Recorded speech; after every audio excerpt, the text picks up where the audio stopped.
evening and welcome to the November 13th, 2019 School Committee meeting. Tristan, we are all in attendance. Please join me in the Pledge of Allegiance.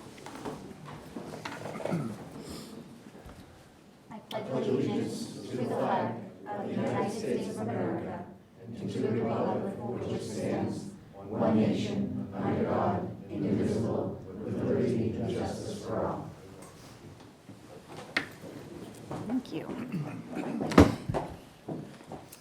All right, we'll start with approval of items by consensus.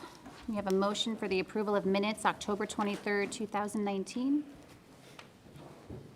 Thank you, Mr. Bjork, seconded by Mrs. Newhouse. All in favor? That's unanimous.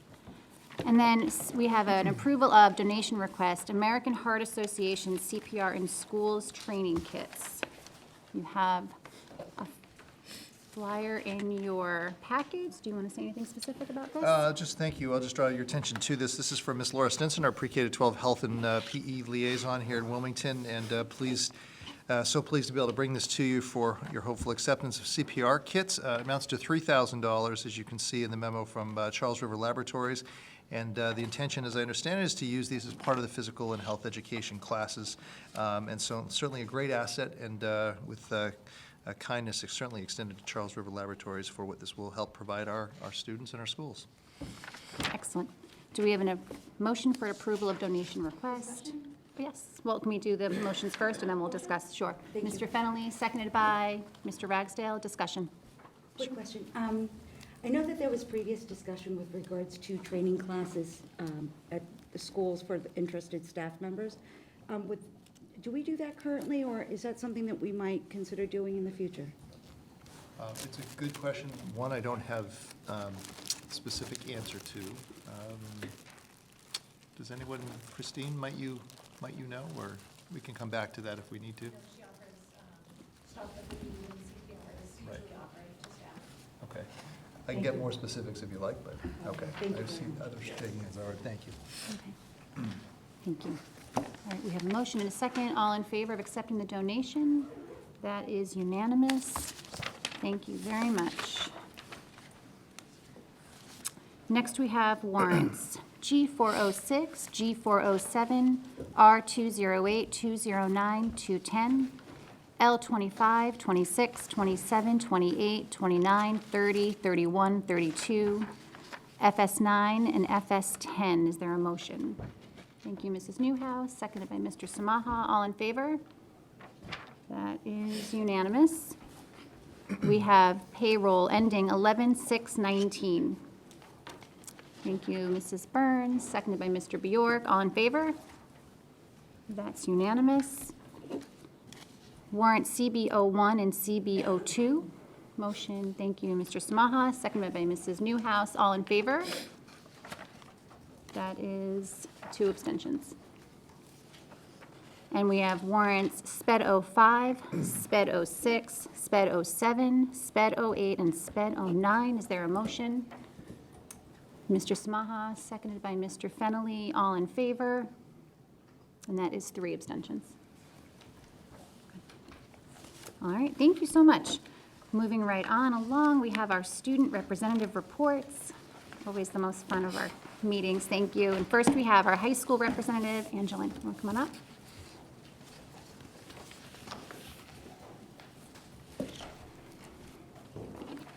Hello, thank you for having me back. I'm Angeline Champa, a sophomore at WHS. Quarter 1 came to a close on Halloween, and students are working hard to keep their grades up. Most of our fall sports have come to an end. Girls varsity soccer saw victory in their first playoff game with a 7-1 blowout win against Salem. Unfortunately, they were defeated in the next round by Winchester. Boys cross country will be running at the All-State meet this Saturday after winning 2nd place at the state meet this past Saturday. Senior Greg Adamak finished in 4th place at the meet. Football has a home game this Friday, and they will face Tewksbury on Thanksgiving Day at Tewksbury. Sign-up meetings for winter sports have also started. Drama Club is working very hard on their fall play, Black Comedy. Opening night will be Friday, November 22nd, and they will have 2 shows the next Saturday as well at the high school auditorium. The high school band played at the Veterans Day ceremony at the Town Common Monday morning to show support for the veterans. Students are also looking forward to Thanksgiving break. A 4-day Spirit Week is being planned for students as the pep rally gets closer. Students will be able to show their school pride and support our fall sports teams. DECA has been starting competition prep as testing for students will start on Monday, November 25th. Students are preparing to compete in their categories at the district competition in December. Model UN is holding an in-school conference on Thursday, November 21st. The topic will be school start times. Junior and senior girls have signed up to face off on Tuesday, November 26th in a flag football game. The junior class is holding a Mario Kart tournament on this Thursday as a class fundraiser. During this week, they have been taking sign-ups during lunches. Students have had the opportunity to attend many guest speakers like Superintendent Dr. Brand and a local veteran. The science department also had a number of guest speakers that will be continuing to come throughout the month. Today was World Kindness Day, and students and teachers were all made aware and encouraged to continue to show kindness in our schools. Thank you for having me. Have a nice night. Thank you very much. Questions? Don't go yet, just in case. Questions, discussion? Thank you. That was excellent. Thank you so much. And next we have our two Wilmington Middle School representatives, Carly Thayer and Molly McDonald. Thank you for being here.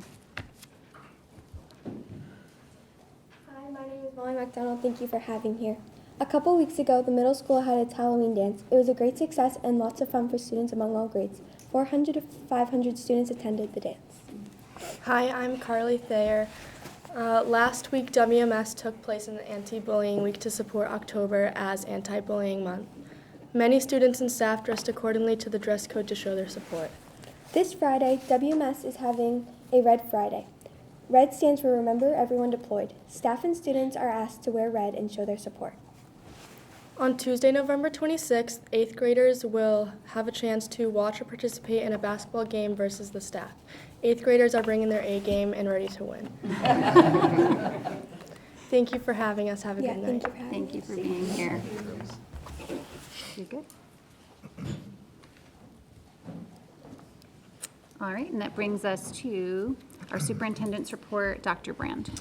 Thank you very much. Good evening, everyone. There are 4 items within the packet this evening that I'd just like to briefly speak to, and I will go in order. First off, 5A, school and district core values is the first item. And in your packet, you'll notice a memo that is my attempt to try and weave together and address some of the conversation that there has been recently, both I think around this table as well as more broadly.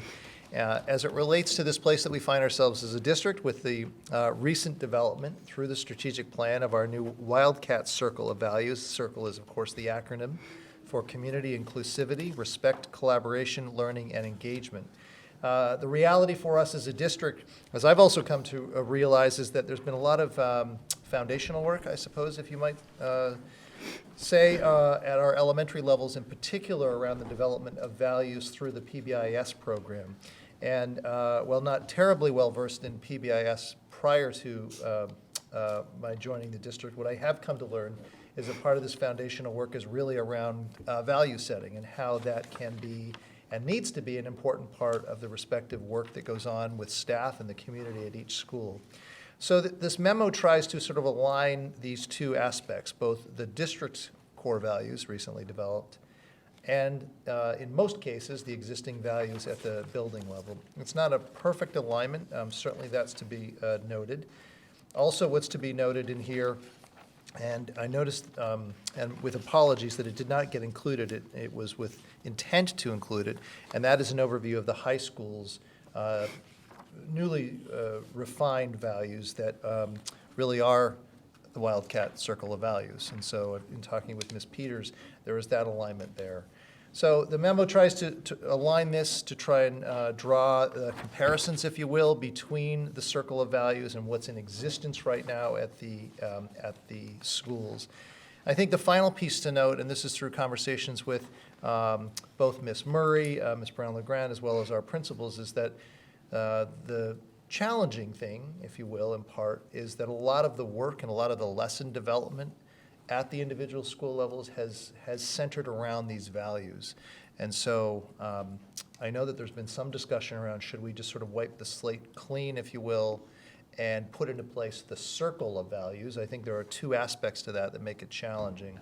one, the lesson development that's happened at the elementary level, and then number two, arguably, some of these words, for example, collaboration may not fit nicely at the younger grades. So it's something that I think is fair to say we are working through. It's understood that there's a desire to have consistent core values that span pre-K to 12, which I also very much believe is important.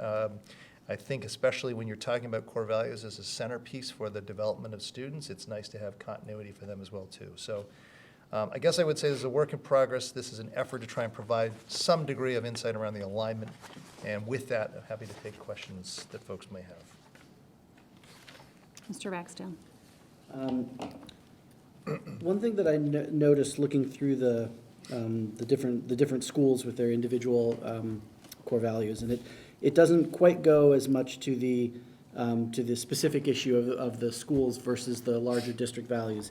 But one thing I still thought was notable is that the values seem much more aligned by at the elementary level by what side of town we're looking at versus the type of school or the age that we're looking at. So the North and the Woburn Street values are very closely aligned. They're not identical, but very closely aligned, the four values for them. And then the West and the Shawshene basically are identical. And it's just something I think that's worth noting just on a broader level as we try to kind of be consistent across the district in terms of, that students at the same grade levels are focused on some of the same core values. That it's an example of where maybe we want to be thinking more in terms of alignment at the grade level rather than on the side of town. And I think this is probably historically the way that they developed, but I thought it was notable and something to sort of think about going forward. Point that out. Sure. Other questions? Just have one comment. I just noticed that I think this inclusivity is being attached to being kind. So and some of the some of the values in certain schools are missing inclusivity, and so I wonder if we want to sort of think about that as something separate, that maybe it's not just attached to kind. Is kindness equal inclusivity? So maybe we want to just kind of think about that one in particular. And then if there are pieces missing, so I think for the most part, we're able to see, I kind of just went through and said, okay, they're all here, although some may be a little bit of a stretch. So I think it might just be helpful for each school to look at the circle and say, okay, do we believe that it's aligned here, and what are we missing? And then if we're missing something, maybe we can then add it. Right. But I think this was really helpful. Thank you. Other questions? I'll say maybe the final piece, and that is thinking also about going forward. I think there's an opportunity here that would probably fall to me, rightly so, in terms of thinking about how do we both acknowledge and perhaps award students throughout our district, no matter which school they're in terms of their commitment and example or exemplification of these circle of values. And it was also a suggestion, I appreciate the suggestion by a member of the committee, around perhaps thinking about that broadly for staff as well, too. And so I think it's fair to say we're in the infancy, obviously, of trying to make this all fit, and I appreciate some of the feedback that I know tonight and prior tonight people have given. 5B, Athletic Director Search, is a memo in your packet to change topics completely, but also something that is timely and ongoing. We are, of course, in the need to set out to find a full-time athletic director. We have Mr. Harrison, who will actually be here later this evening for one of the items coming up. He is serving in the interim capacity, and he is been kind enough to come out of retirement for this year, but we need to move forward. And so this is an attempt to provide an overview consistent with how we've approached, or I have approached, recent searches here in the district that certainly are important for the community to both understand and rally around. There's an overview here of the intended search process, my proposal for the search committee. As you can see, an effort to try and be inclusive of the key stakeholders as I see them: high school students, parents, guardians, coaches, high school teacher. Doesn't necessarily have to be the coach. I think it would be great, though, to have a presence here from the high school, building administrator, and district administrator. And then, as you can see down below the proposed timeline, it's hard maybe to think about this still for what would be a anticipated start date of July 1st. I would see that this position would follow course for most of the other administrative positions that at least in Massachusetts, generally start July 1st. And so the intention here would be to advertise the position very shortly, actually after Thanksgiving, with intentionality around having the posting up that would allow candidates to submit formally their interest by really the first part of January and then get rolling with the search. Not unlike other open administrative positions, I think that this would position us very well to be competitive, if not leading any other districts in the area that might also be searching. I wouldn't say this is too early. It's not late. I think it would be well timed for this.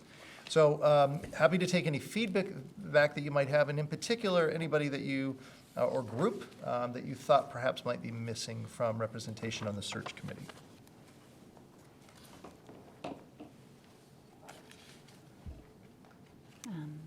Doesn't look like it.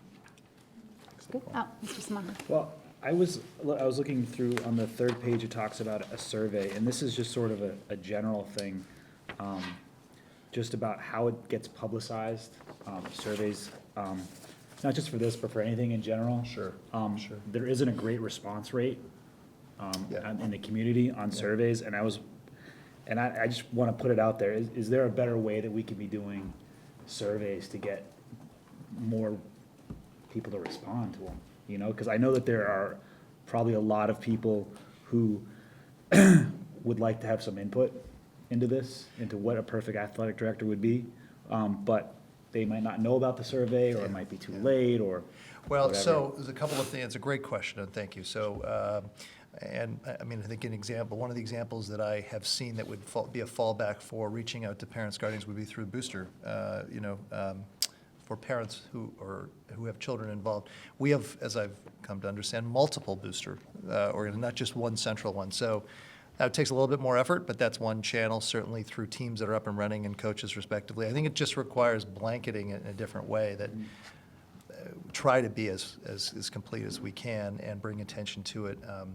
The fact that we have teams up and running and that are just completing the fall teams provides an avenue, I think, too. So the other thing for something like this is the effort that I'm getting off the ground. It's unconnected, not connected to this, but it goes to the heart of communication. And you may recall my effort to put together the Inter-School Council, which will have representation from school councils, PTOs. That is, I'm forming that right now, and I would see that as another conduit to share district-related work, and this would be one example, and bring to people's attention that. So it doesn't just rely upon email correspondence. So those are some things I'm thinking of right now. Finally, two quick items also in your packet. Item C, CARES donation drive, just a great news story, and a shout out to community service and the partnership and support of the community here in Wilmington that is, as I've come to learn, so vast, and this, again, is yet another example. CARES, the CARES program, has annually sponsored a donation drive for the last number of years. Last year, as you can see in this flyer, collected over 3,500 pairs of socks for homeless shelters. And this year, they were specifically shifting that focus to look at personal items, toiletries and such. And this year, 4,329 items, as you can see there, were collected. So thank you so very much for the staff, for the students and families who helped make that possible. And then finally, as an FYI in your packet, the Global Child, an overview and an update. This is something that's been an annual item, at least in recent times here, from Diana Hibner and the Global Child Director, and that provides an overview of the programs that we have taking place at the Boutwell, Shawshene, Wildwood, and Woburn Street. And with that, unless there are any further questions, that's it for my report tonight. Thank you very much. Brings us to old business. There is no old business, so we'll move right into new business. 7A, we have school improvement plans, North and West Intermediate. So we'll welcome our principals up here. Thank you.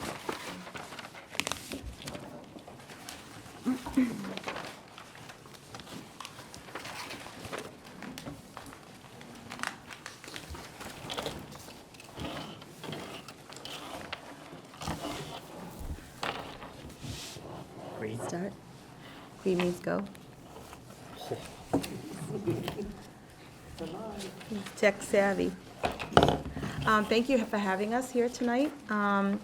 I think that you'll find that because Mr. Shah and I work so closely together on a lot of our goals for our 4th and our 5th graders district-wide, you'll find some similarities, although they are not identical.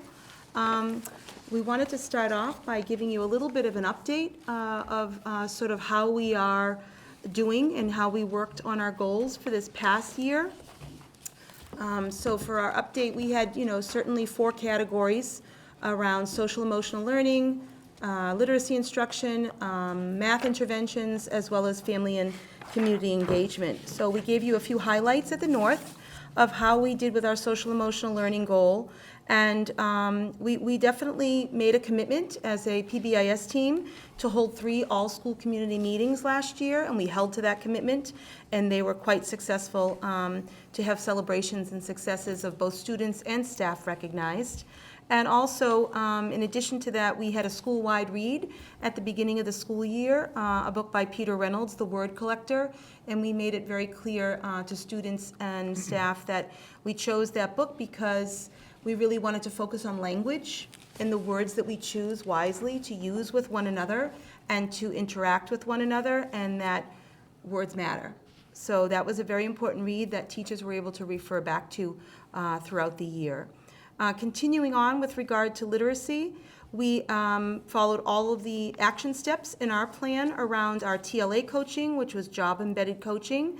So teachers were able to meet in small groups with our TLA coach. And we talk a lot about the fact that we only have our students with us for 2 years. So looking at the cohort of students that came into us in 2017, the students that were reading below grade level, we were able to move over the course of the 2 years, almost half of those students to approaching or on grade level. So we moved them out of below grade level. So we were very happy with that because we only have them a short time. With math targets, we were very pleased with our lowest performing cohort. We have a number of subgroups that we focus on, but we definitely exceeded our improvement target that the state had set forth for us with regard to that subgroup of students.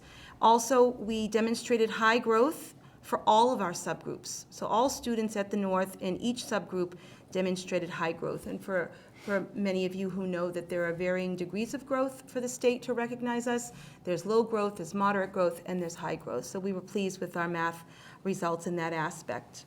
And we always have a family and community engagement goal. Communication is key, and we try to improve upon that each and every year. We do have social media accounts for the North, as well as our monthly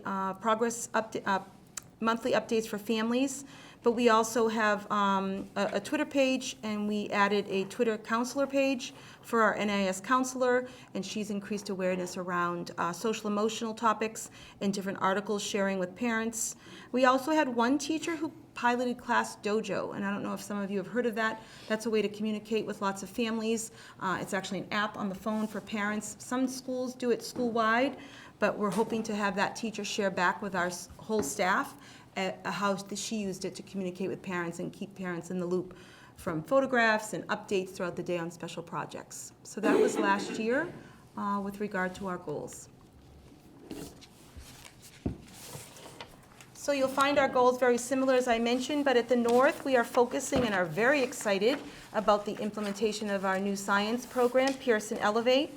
So you can see on the school improvement plan how this particular goal around a student-centered instruction and innovative academic success for all learners, it really ties back to our strategic plan in so many ways around curriculum alignment, the professional development that teachers are offered, the technology integration, which I'll speak about in just a bit, and just in general, the overall similar, consistent experience that we spoke about. But our action steps are listed there for you. We've already had one major PD with more to follow. We have representation from 2 teachers at the North on our science study group with our K-5 STEM coordinator, Lisa Murphy. And they're meeting pretty close to monthly. I think they have probably 6 meetings left. We hope to participate in science learning walks. We've already heard some of the buzz and the excitement in the classrooms with Topic 1 and Topic 2 that have started. With regard to the technology integration, as many of you know, Pearson has a wide variety of tools online for this particular program, including leveled readers around the topics that they'll be covering, and those are all available electronically. So there's just sort of multiple points of access for all students, depending on their learning styles, which is great. Moving on to our second goal is around our social emotional learning and PBIS. We definitely have implemented already, it's very new, but a student recognition program with regard to pause for students who are exhibiting the core values, and that has started off for this past month very positively. We shared feedback to teachers today at our staff meeting.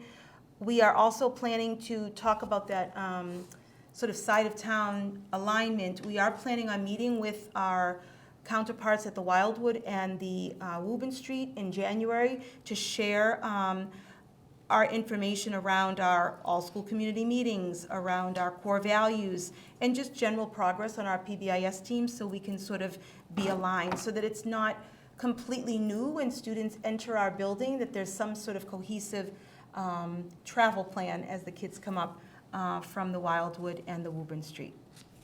So that will be a big focus this year.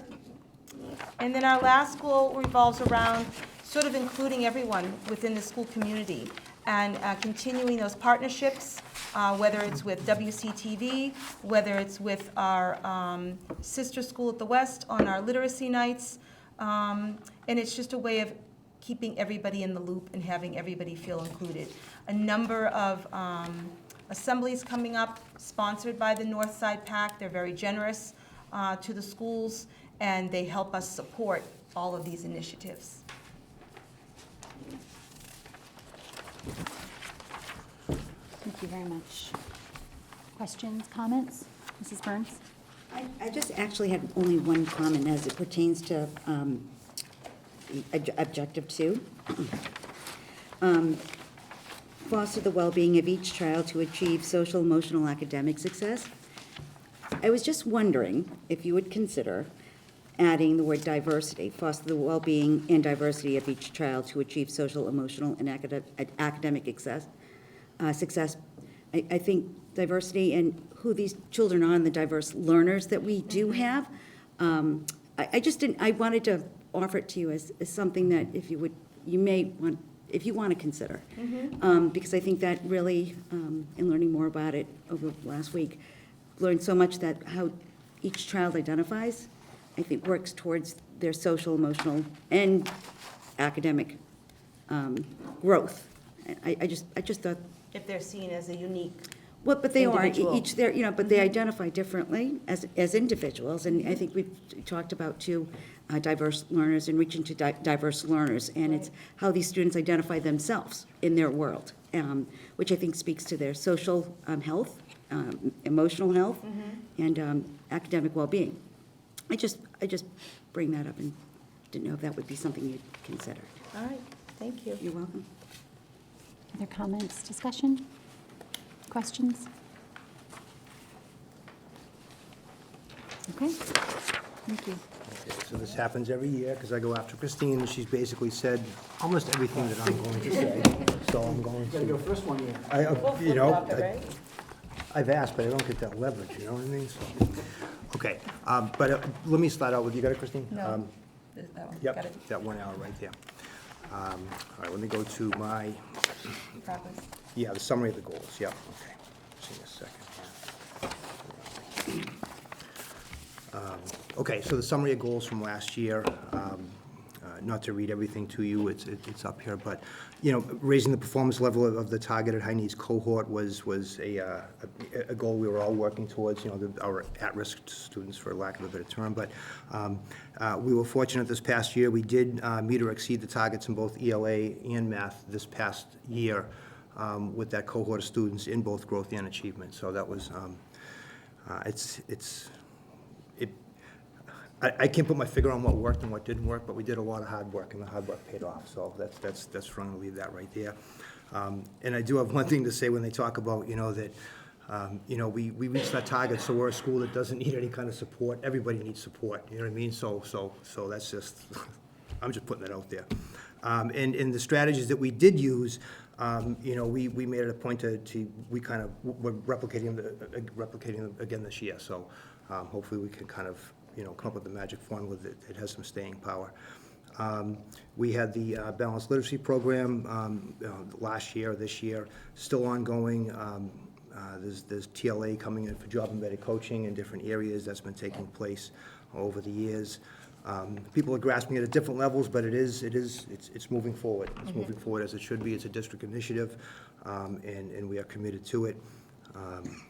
The communication with families, we tried something last year that was different for us, like a monthly happenings on the West web page. Teachers signed up for months, and they could, on the months they signed up for, they were doing particular things in the classrooms that we would kind of capture and post those things up there, you know. And that worked out well, so we're getting that going again this year. People like that, because like certain people do certain things in a certain month, and it's like, oh, perfect, I can put it up there and have it there. So that worked out well. And for me, adding texting to regular communication was a big thing. Yep. You know what I mean? So I don't have the Twitter and stuff like that, but I do now attach text to every parent communication I send out, and the text might simply be to a parent that says, check your email because a whole bunch of information is coming out right now. And people have commented that they like that because we all like kind of look at text before we look at email. So just the text that says, go to your email, something's coming, has been helpful. And then, again, with the student growth, we were fortunate this past year to have the SAD students from the high school. For those of us maybe in the audience who are unaware of what that is, the Students Against Destructive Decisions, they rotate between the West and the North each year. They reach out to us at the start of the year. They ask us about issues that we might be seeing on the schoolyard or things that, you know, the kids are dealing with that might be different from the year before. Those high school kids work together to come up with skits and plays that they then come to the school and they perform for us. And then as a debrief, instead of doing a big debrief in the cafeteria, which it can kind of get silly and loud if the kids are nervous and edgy about what they're talking about, they actually break up in groups and go back to every classroom. So a team of high school kids will go back to every single classroom with the kids, and they do like a team building activity with them there. It's a really good program. So, and that's thanks to the high school. And then we also have, like, you know, all the assemblies that we have in the school. They're either academic or they're focused on some aspect of growth and development of an adolescent, you know, whether it be decision-making, you know, how to be a good friend. I say anti-bullying, but everything is really about positive stuff. It's like, it's not what Positive not to do, it's choices, what yeah. to do, you know what I mean? So everything we do is based on, like, you know, how do you grow up to be a responsible person? How do you set goals for yourself and achieve them? You know, what's reasonable to expect from yourself at this age? So those are the kind of things that we do. So that's last year, that's old news, okay. This year, my science school is the exact same as Christine's. We did this together because we thought it was important. It is a new program. You know, we do have the first MCAS tested grade in grade 5, so we thought this was a worthy point to put our efforts into this particular goal going forward this year. You know, with the learning walks, I also have teacher representation on the you know, on that team going forward. I had a couple of teachers who were actually part of the pilot program, so they're pretty well versed in it. So we each have go-to people in our buildings right off the bat to make this program work, and it's been well received. It's really nice to go into classrooms now and see people digging in the big bins of stuff, getting ready for the experiment that they're going to do that day, you know, and they're things that we haven't always seen, you know, on a consistent basis. So the program is well designed, it's well set up. Being Pearson makes the interface of it easier for teachers because they're already familiar with how that program, how Pearson operates itself. So we've definitely saved ourselves some time on a learning curve with the staff there. So there's my science school. Can I just jump in really quick? You can, Just with absolutely. regard to the rollout, I can't say enough about Lisa Murphy. Yes. Amy Iasconi, the elementary lead teacher, And Brian. Kristen Russo, Dr. Ryan Reagan, yep, Regan, yep. Bob Moriello, the teachers Yeah. who have worked on this committee. They've made it so user-friendly for the Yes. teachers. The kits are built, they're in the science storage room, so they literally can take everything they need for a hands-on lab and actually execute it with a lot of ease because it's pre-prepared. And so the group has done tremendous amount of work organizing all of the materials for the teachers. I'm glad you said that because it's a fair kudos because and aside from that, those people that got this off the ground, Brian, you're aware of this, but they all worked over the summertime cleaning out the closets in the buildings to store all the stuff. And I can personally say from the West, from the closet on the second floor downstairs, we loaded my pickup truck, I think, 17 times and drove it around the school to the dumpster and just unloaded it, and came back again, and the stuff just kept coming down the stairs. So that's just my school. You know, they did so much work in all the buildings to make everything easy for the teachers. It wasn't just to clean a closet. It was so a teacher could walk into a closet that had been cleaned and was organized, and, oh, here's this, here's this, here's this. Everything is laid out for them right there. So they did an extraordinary amount of work when it was hot out. So that was nice. I'm glad you said that. Thank you for that. Okay, so school goal 2, again, very similar to Christine's. It's a PBIS-based goal. We're at the point in the West with PBIS of starting to develop our lessons. I will say that you know, Dr. Brand, when he talked about the circle of values and that form he shared with you earlier today about, you know, kind of like finding ways to make these things mesh. I mean, for us, it's a good spot that we're kind of behind everybody, just writing up the plans now because we can use that to go forward. So that's the point that we're on right now with the goals. And the matrices are done, and we'll work on goals like, you know, for what's behavior look like in the, like what is respect in the cafeteria? What's responsibility in the cafeteria? What do these things look like in the different places of the building? And that's how we're rolling this out, okay? So, and we're in that regular, we see the coach, like every 3 weeks, the coach comes and meets with our team as well. I have actually new teachers this year asking to join the team as well, which is nice when you get that bite, because anybody can be on it, and people are asking, can I jump on that? It's like, absolutely, absolutely. So that's really working out well.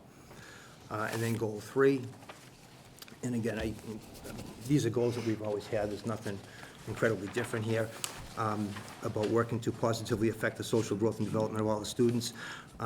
So we've always done that WCTV program, you know, Christine and I, where we send the students through every other week. We just started this week. Last week was the first week. Right. I will say, and again, with the circle of values, it's nice to have one unified core now, because we actually went over last week and met with WCTV, and we shared that with them. We say, hey, we got an idea for this year.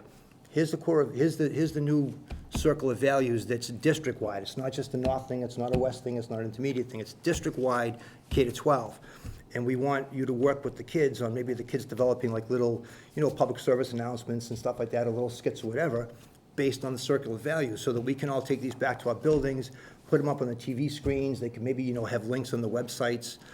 We can project them on the new projectors we have in the CAF, like during lunches and things like that. So they were thrilled by that, because, you know, they kind of looked at us and said, is the middle school doing the same thing? We're like, yeah, and we can do this with middle school kids too. So they have like a direction now that they can do with our students moving forward, which is excellent. And then on mine, I also have my school psychologist. She does the Mind Up program in all the classrooms, which is a mindfulness-based kind of a thing. She goes in, it's like a half-an-hour class that she does, and she cycles through like all the grade 4s, maybe I think 3 or 4 times. Then she jumps to grade 5 and goes through grade 5 3 or 4 times, just to keep everybody moving at the same pace going forward. And that's it. And I'll gladly entertain any questions or answer any questions. Questions, comments? Just scanning the side first. Okay. Mr. Ragsdale. I wanted to ask about the students from the high school who come, the Students Against Destructive Decisions. Are they working with both grades? Do they focus on? They come, no, they're just 5th grade. And the reason they come to, it's a great question, thank you. We tried it several years ago with the whole school, and because they were really insistent upon doing that debrief when they break up into the groups, because, you know, they thought, and we agreed, that that was the most impactful time to be with the students, it spread them out too thin. If we did the whole building and try to cover the whole thing at once, so we made it just a grade 5 thing. So it's grade 5, which unfortunately means that somebody misses it every year. Right, Because I'm saying, like, if it switches Yep. back and forth between schools. I know exactly, agreed. And we've talked about that, to see if there's a way that they can come twice. Because part of the difficulty with the high school students is just the scheduling stuff as well, you know? So we actually talked about that last year, because if they can come 2 times, then we won't have that gap year when the kids miss it in the opposite year. Right, they'll get it at least once in 4th or 5th grade. Right, they'll get it at least once in either 4th or 5th, without missing it altogether. Yeah. It's an excellent, it's an obvious flaw in the system the way it is now, so thank you, yeah. Mr. Samaha. I just want to say, this is great, and it's great to see the 2 of you working so closely together on this stuff. I think that's huge and important for just for Wilmington to have everybody working together and stuff. So I just, I appreciate all the work that goes into these. And the fact that you guys are so aligned, both sides of town, I think that's fantastic. So thank you. Thank you for recognizing that. Yeah, we do try to work hard together, so we do well at it. Mrs. Burns? I do echo Mr. Smaha's remarks. I do have a couple of questions, just, I think, for additional clarity. Sure. I'm assuming with Goal 1, that the surveys and feedbacks will go towards, I see a lot of, there's some, scheduled observations. I'm wondering if I'm on the right piece. Feedback forms and feedback utilizing DESE. Is this feedback from this year going towards next year's implementation of execution? I just want to make sure I'm understanding it. And I apologize, are we on Goal 1? Yes. On the science goal? Yes, science goal. I think it's the science learning walks. Yeah. Okay. I think this, so the DESE puts out a descriptor Yeah. of what to look for in all of the content areas, and specifically in science, perhaps in a 4th grade classroom. So when we do our science learning walks, we'll be using that as a guide. It's like a checklist that has the standards on it and different instructional strategies on it, and they have them for every grade, for every subject, at every level. And it's like a one-page sheet Okay. that you can print out and have, when you go through. And we thought it was important only because we'd be using a common tool Okay. as we go forward. And all of the information that we do gain from the walks, even from the science study group, is going to be used on how we roll things out next year. This is really a learning year for us. Sure. Yep. And it may not go perfectly. We will sort of, make some mistakes, and then we will learn from them, and we will help ourselves with our pacing. And, what comes first with regard to the labs, and how much parent communication is going home, because they have these beautiful letters to go home to the parents at the beginning of each topic.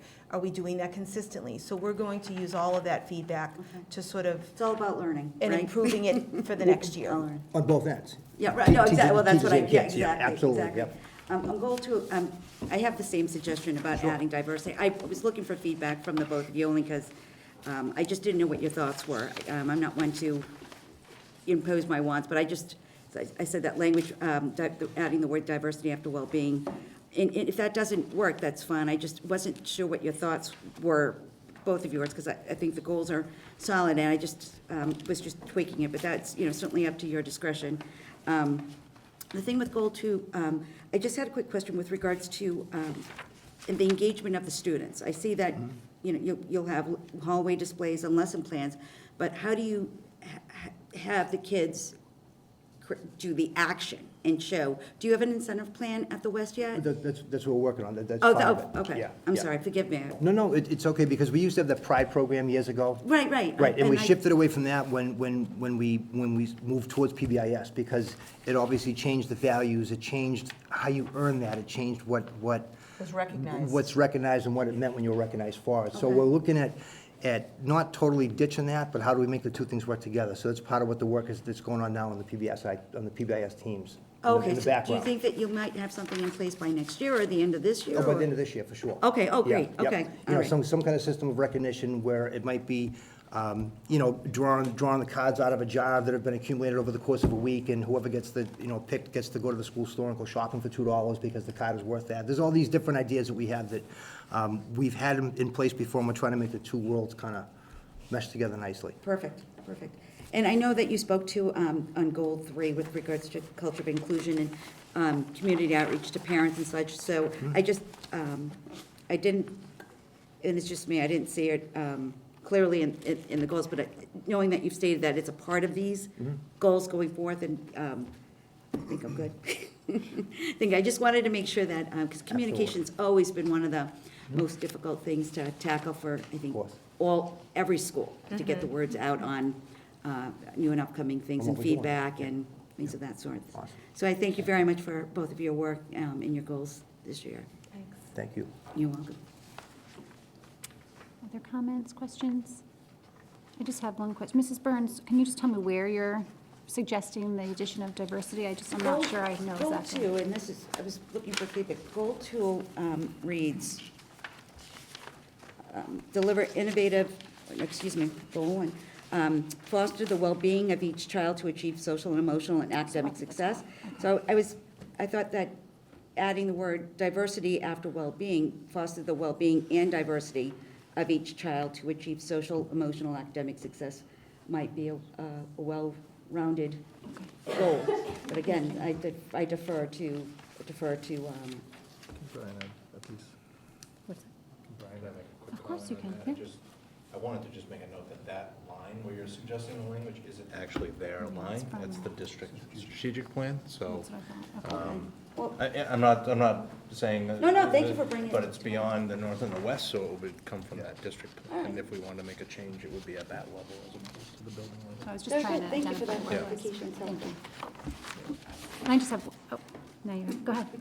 Mr. Ragsdale. Just have one more comment about, and this is more about the nature of these school improvement plans themselves, is that by the sort of the rubric that we're working with in these plans, that we end up with 3, maybe 4 school goals per year. And I think it's worth noting that that's just kind of what we write down in these plans, but that there are probably Certainly 20, more 25, 30, 35 other goals that could easily form a school improvement plan that are being worked on at the same time. That, these are the 3 that are written down in this particular, format for this exercise.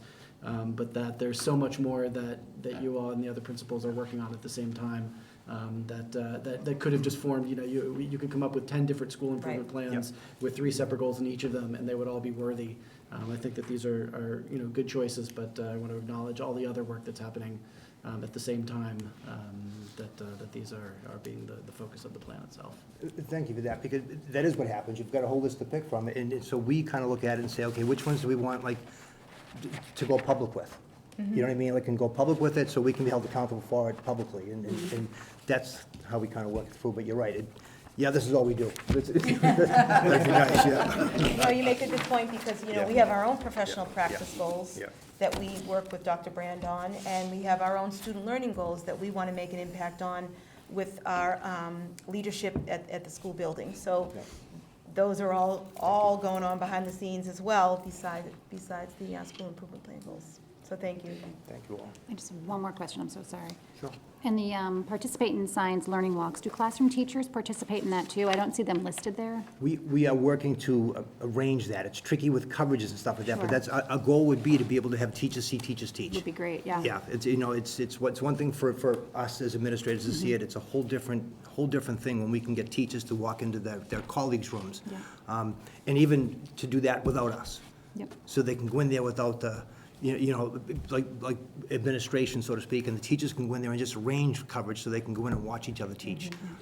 Because then that's how the program's gonna grow. Right, well, it changes the culture, becomes so much more collaborative. It does. And they are definitely more Yeah. familiar with that now, from our learning walks for ELA, from TLA going in and watching a mini lesson that somebody else is teaching, and even from math, from the pilot teachers from several years ago, going in and watching the pilot teachers who had a little more confidence at the time, having a second year under their belt. So they are definitely, the teachers enjoy that. They feel like they're learning and they're professionals, so it's very helpful. That's great, thank you. Thank you very much. There is a motion. Would someone like to make the motion? So moved. So moved. To approve the 2019-2020 school improvement plans for North Intermediate and West Intermediate. Is there a second? Mrs. Burns, all in favor?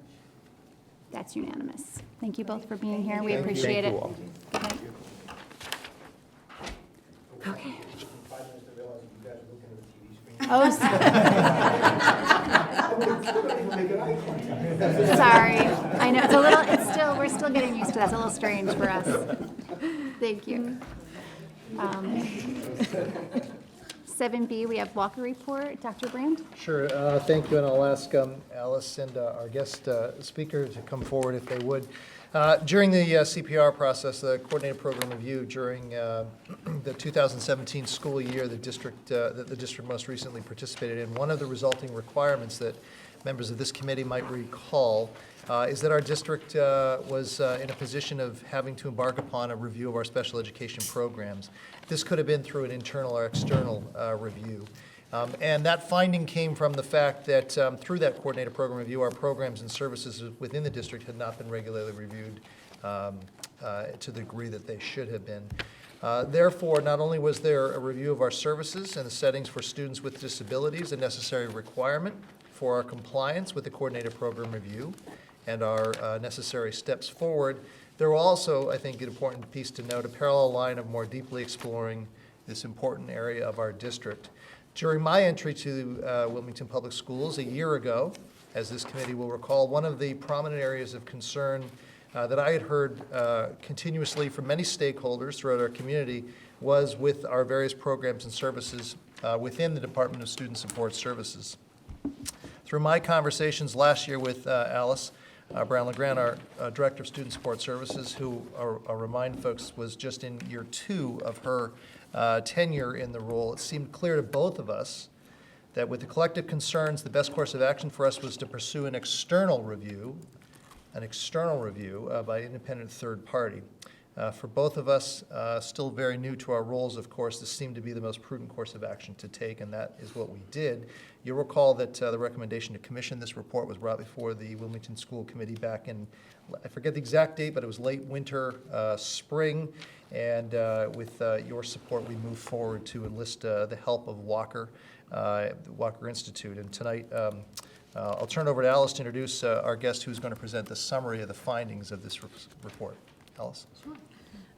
We did actually look at a number of organizations before we decided to go with Walker. And I think, in conversation with Dr. Brand, we were looking for a couple of key things. One, having been on the reading end of some of these reports, occasionally what you get is kind of a structured format for how they approach all of the program reviews. And I think Dr. Brand and I were looking for an organization that would be able to kind of hear our concerns after, Dr. Brand being new, myself also being in the role only a year, as well as the district having been through lots of changes, that would be maybe a little more open to doing more than just a special ed program review and hear some of the other concerns that we may have.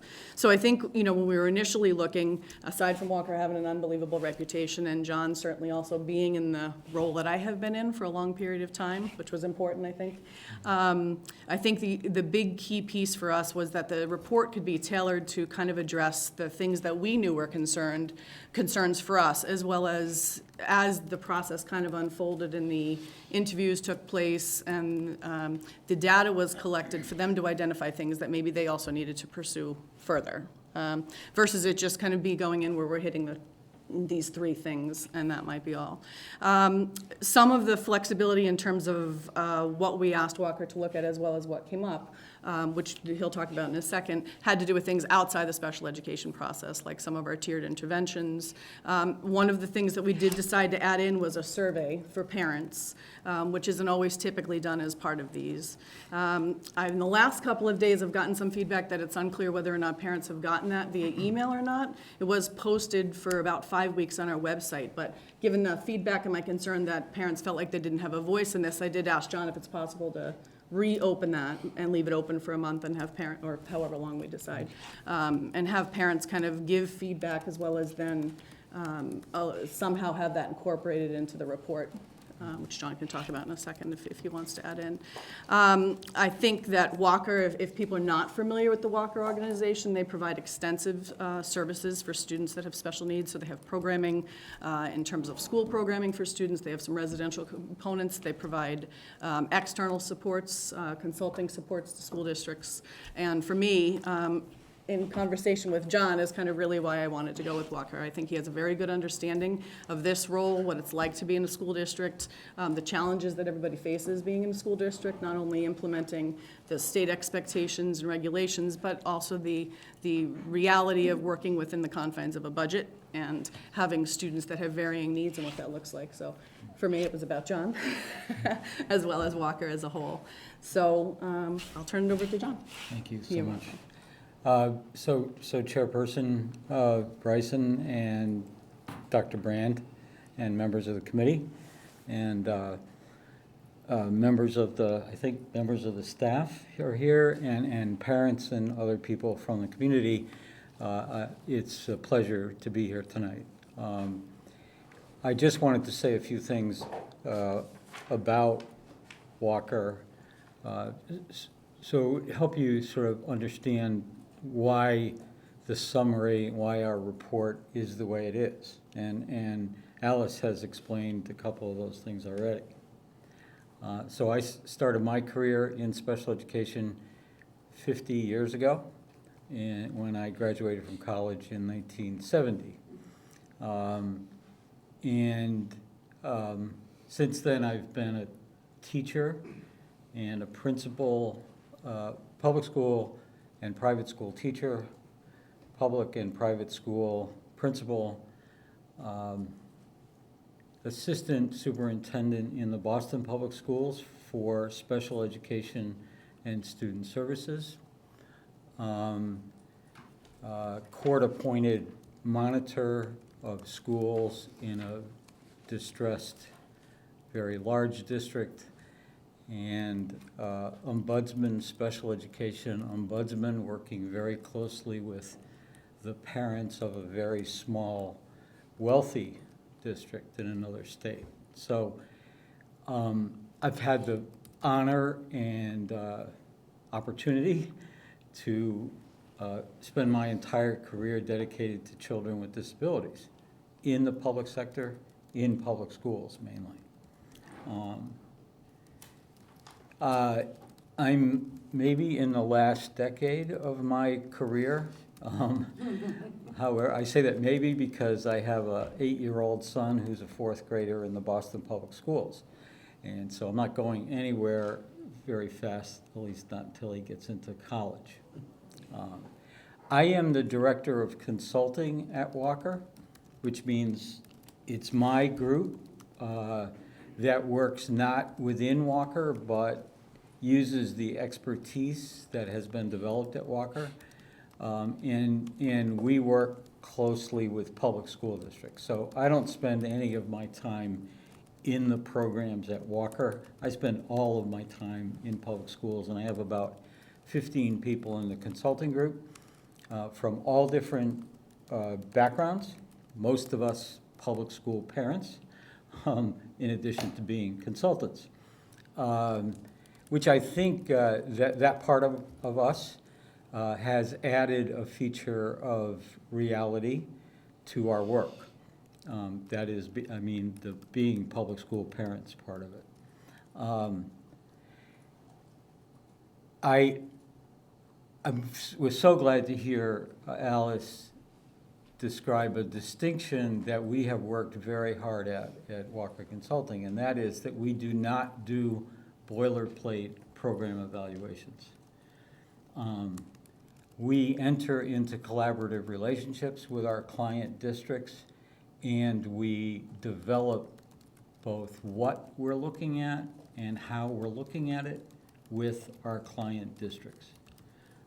And I think that comes mostly from my experience as the assistant superintendent in Boston, because I inherited a lot of program evaluation reports when I walked into that job. Most of them boilerplate and most of them useless to me. And it taught me a lesson that I have not forgotten, which is that, first of all of us who work for public schools are public servants. And I think that's not, we don't talk about that enough among us, the public servants. That means that we're here to serve, and that it's not about us. It's about the children and the families, you know, in the communities where we are public servants. We are widely recognized as the most family-friendly consulting group in the state, which means that I have a bigger consulting group because everybody's families come first. So we have a rule in our group that our families come first and then our work. So that we have to have a lot of flexibility in our consulting group so that everybody there can take care of their families first and then get the work done. There are a few things that drive, principles that drive the way we look at things. The first one is that we think of children as students first. So there is a movement that developed in the United States probably 20 years ago called the Students First movement. So when we refer to children with disabilities, we always refer to the child first and then the disability. So we don't refer to children as autistic children. We refer to them as children with autism. And we don't let anybody talk in any other way around us. So we are constantly stopping conversations and correcting the way people are referring to children. It's so good to be here when the principals were reporting on their school plans. I had to do that 13 times when I was principal of a school in Boston for 13 years. But we have come a long way since I was a principal, and it's so great to hear them talk about social emotional learning and academic learning in the same conversation. And that's fairly new.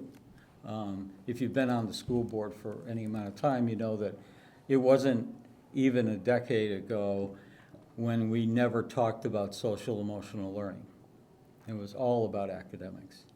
And we've finally listened to practitioners and listened to parents and realized that if we don't attend to the social emotional learning needs of children, it's going to be very difficult to attend to their academic needs.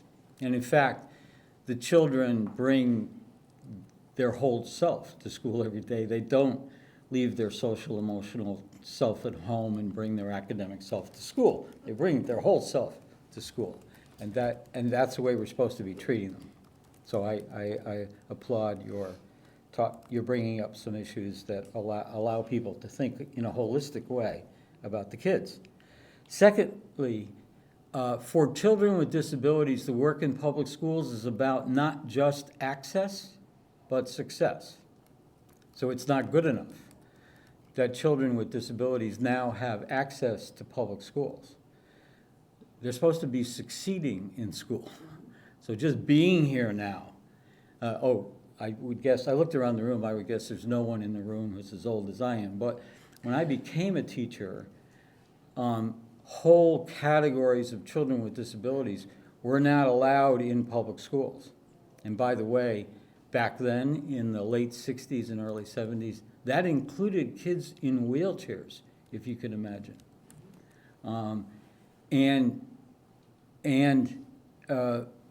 We fought very hard, and this all started in Massachusetts, by the way, thanks to parents of kids with disabilities in Massachusetts. We fought very hard to open the doors of schools to all kinds of kids, very diverse population of kids. And we fought that and won. So now the doors of public schools are now open to all kinds of kids with disabilities. But they're not all succeeding. And so our current challenge, the challenge of the next decade, is to make sure that kids with disabilities are not just here, but they're here and succeeding in school, right? And so part of Walker Consulting's set of principles is access and success. And then the final principle, and this comes from my own life experience in the first place, is that we need to engage parents as partners. And so we don't talk about collaborating with parents or cooperating with parents. We talk about engaging parents as partners. And that's a very different way of working with parents. So we spend a lot of time at Walker Consulting. We do a number of different kinds of consulting. Program evaluations is only one of them. One of the things we do is we offer transformational professional development programs for staff. And a set of skills that we teach people on staffs is how do you engage parents as your partners? Most of us don't know how to do that, to be frank. In the year 2019. Most people do not know how to do that. So I'm sharing those because they're cornerstone principles of the way we think about public schools and their work with children with disabilities. We don't do boilerplate program evaluations because those boilerplate program evaluations tend to focus heavily on compliance. And I was part of the national work group that developed the first set of standards for kids with disabilities in public schools, this a long time ago. I continue to be a consultant in many states around the country. And what I know is that we won the compliance battle a long time ago. We're not perfect by any measure in the area of compliance. We still struggle sometimes to meet regulations. But we're trying to move beyond that to quality and outcomes. So it's not just about have we crossed all the T's and dotted all the I's. It's about doing the right things by children.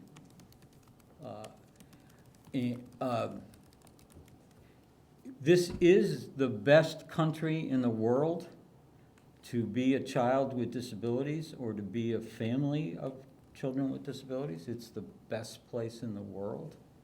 I've been engaged in some comparative studies, and I wouldn't want to do my work anywhere else. And Massachusetts, by the way, is one of the best states in the country to be if you have a child with disabilities. It all started here, and it all started with parents of kids with disabilities in Massachusetts. So the first modern special education law was the Massachusetts state law in the 70s, and that law happened in Massachusetts because of activism by parents. That law became the model for the first modern federal special education law. That then became a model for all the other states. So it all started here. Okay, so that's the background. Hearkening back to something that Alice said, the first thing we do when a school district decides that they would like to work with us for a program evaluation, we ask the district to let us know, and it's usually in a conversation that we do this. What do you care about? What are you most concerned about? What do you want us to look at? Now, some districts have a hard time answering that question because they are so accustomed to compliance reports and boilerplate reports. So we spend some time coaching people. I didn't have to spend any time coaching anybody here. This district already knew what it was concerned about. The other reaction we get is we get a list of 25 things that they're concerned about. And because we are quite careful in how we look at it, we tell people, we can't look at that number of things unless you really have a lot of money and we're going to spend a lot of time, right? So we ask them to narrow it down to somewhere between 4 and 8 priorities, areas of focus that the district wants us to look at. And that usually means, if they can narrow it down to that number, 5 or 6 tends to be ideal. Most districts can afford to do it. Because if it goes beyond that, we have to spend a lot more time, and most districts can't afford that. Oh yeah, I didn't even think to okay, thank you. So when we first started looking at this, we narrowed it down. Alice and Superintendent Brandt and Julie Muse-Fisher, who was the lead consultant on this project, and me as her supervisor, we narrowed this down to 4 areas of concern. Given the amount of time we had and the resources that the district wanted to invest in this, which I thought was a very careful process here, thinking about how much time do we have to do this, what do we want to know, and how much resources do we want to spend on this. I thought that was a really good process here. These are the focus areas for the evaluation. A relatively high rate of eligibility here, and I'll come back to these things, talk some more about them. Special education programming, specifically the continuum of settings and array of services, organizational support, and student outcomes. Now let me just say a couple of things about these. I think everybody has a copy of this summary, is that right? When I said a relatively high rate of eligibility, I've done a lot of my own work in districts where the prevalence rate of disability in the district is well over 20%. So you're not well over 20%. You are about a percentage point higher than the state average. And when you think about what goes into constructing the state average, everybody's got to be either above it or below it, right? Or right on it. And you're at 19%. So yes, it should lead us to ask, why is Wilmington 19% when the average in the state is 18%? And I think Julie and Alice and a lot of other people who were involved here did identify some things that I'll go over with you today. But we need to be careful about that, because special education and identifying a child as disabled is about the child and not about the number.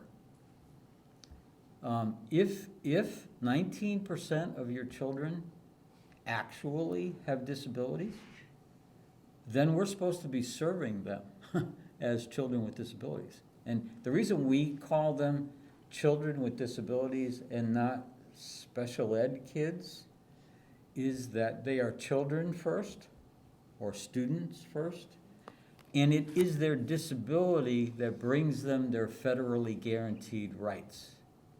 So this is really important. Across the world, kids with disabilities don't have federally guaranteed rights. In the United States, they do. And so I know it bothers some of us, especially some of us with children with disabilities, that we name it that way. And some people ask me, why do you call these children with disabilities? And the reason is, it's their disabilities that grants them their rights. That's the way the federal law is constructed.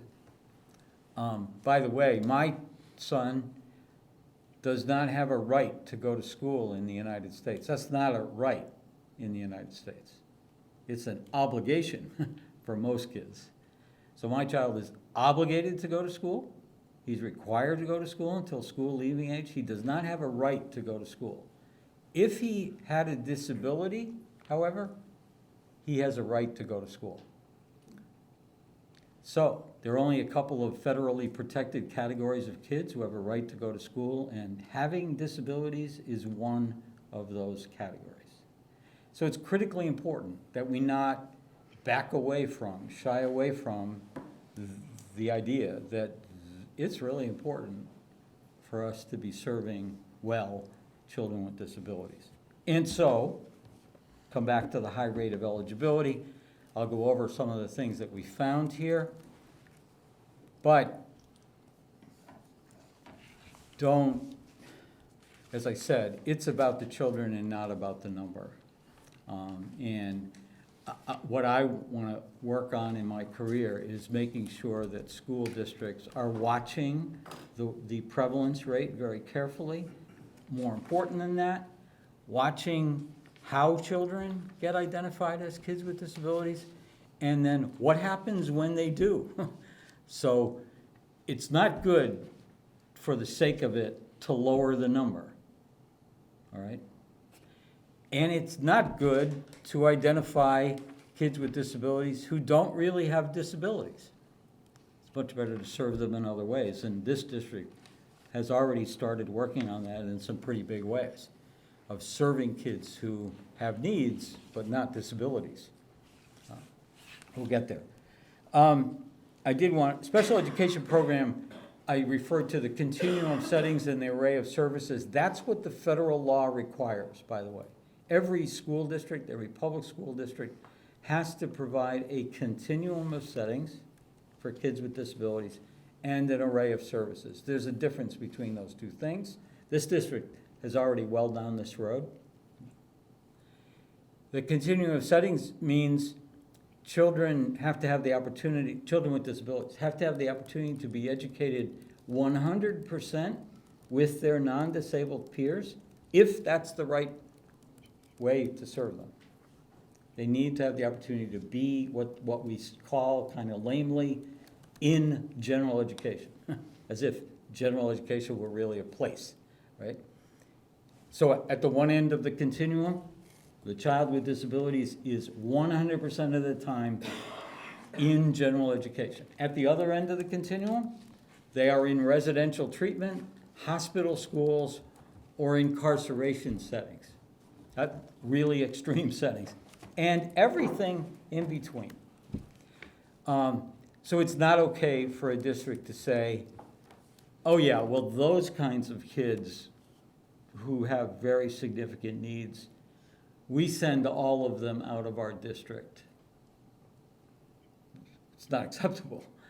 You need to be providing services in your district for kids who have significant needs, and this district already does. So this district has very highly specialized programming for some categories of kids with disabilities right in the general education settings of the schools, and that's what we're supposed to be doing. The array of services is different. The array of services is, we picture it as a cloud that surrounds all the kids with all the services that they could need to be successful, and it needs to follow the child wherever he goes. So if my child, my own son, needed to be in residential treatment, he should get all the services he needs, and then when he moves back to his public school district, the services need to follow him. That's the way it's supposed to work. We're not supposed to say, oh, in order to get that kind of intensive services, you have to be placed out of district. Or, in order to get that kind of service, you need to be in a substantially separate program in one of our schools. No, you're supposed to be able to get the services you need wherever you are. That's what the federal law says. And state law says the same thing. So we looked at that here. Organizational support is the one category of things that, as a labeled category, most public schools don't really understand, but it's very straightforward. Doing the right things with children with disabilities is not all about the teacher. So for most of my career, it's been thought, oh, if the child just has the right teacher, he's going to be fine. No. Teachers are very critical, but so are the principals of the schools, the leadership that's needed to make it possible for those teachers working with kids with disabilities to do a good job in the classroom, and so are the people in the central office who make it possible for 8 schools in one district to do the right things. So there's 3 levels of organizational support, in fact. But we continue to talk about the quality of teaching, and it's not all about the teachers. So we looked at what organizational support exists here, what recommendations do we make about it. And at the end of the day, after all is said and done, the question is, so how are the children doing, right? Now, when I was a principal from 1978 to 1991 in the Boston Public Schools, there was no accountability system. There was no statewide testing. There was no district-wide testing at that time. And my performance and the performance of my staff was not measured. We just did whatever we thought was right. Now, we cared deeply and we worked very hard, but there was no accountability. And today there is a great deal of accountability. The problem is the accountability systems we use, in the most part, do not tell us how individual children actually are doing over time. They talk to us about all the fourth graders this year versus all the fourth graders last year. They talk to us about the Wilmington Public Schools as compared with the Lexington Public Schools. Or they talk to us about one of your intermediate schools as opposed to another one of your intermediate schools, right? But when we ask questions about, so how are the individual children doing? That's a very difficult thing to answer for any child, particularly difficult to answer for a child with disabilities. And yet, it's critically important. All I actually cared about as an assistant superintendent responsible for 11,000 kids with disabilities in Boston, all I really cared about was, how are those 11,000 individual students doing? And we could not answer that question. We did not know. And so this is an uphill battle, and you'll be dealing with it long after I'm gone. But we do have some recommendations about how to think about that. Okay. Any questions before I go into, so what did we find and what did we recommend? Any questions about these focus areas? I think that actually Dr. Brand and Alice, are you a doctor? No. Oh, neither am I. Neither am I. A mom instead. Right. Couldn't do both. I didn't mean to not call you doctor No. if you're a doctor. I think the folks here in Wilmington had to work very hard to narrow this down to a manageable number of areas of focus. I think they did a really good job with it. Okay. All right, so you look at the first, so the high rate of eligibility. Here are some things that we found that may contribute to your being 1 percentage point higher than the state average. First of all, when we were here last year, there was not consistency in the tiered interventions that were being used from school to school around the district. And there was inconsistency in the implementation of PBIS. Now, why is that important and how does it contribute to identification rate? Well, if we're not using a strong tiered system of interventions, and we're not building a positive approach to the development of children, positive behavior interventions and supports. You know the story about the carpenter who had only one tool, a hammer, and so everything that he saw began to look like a nail.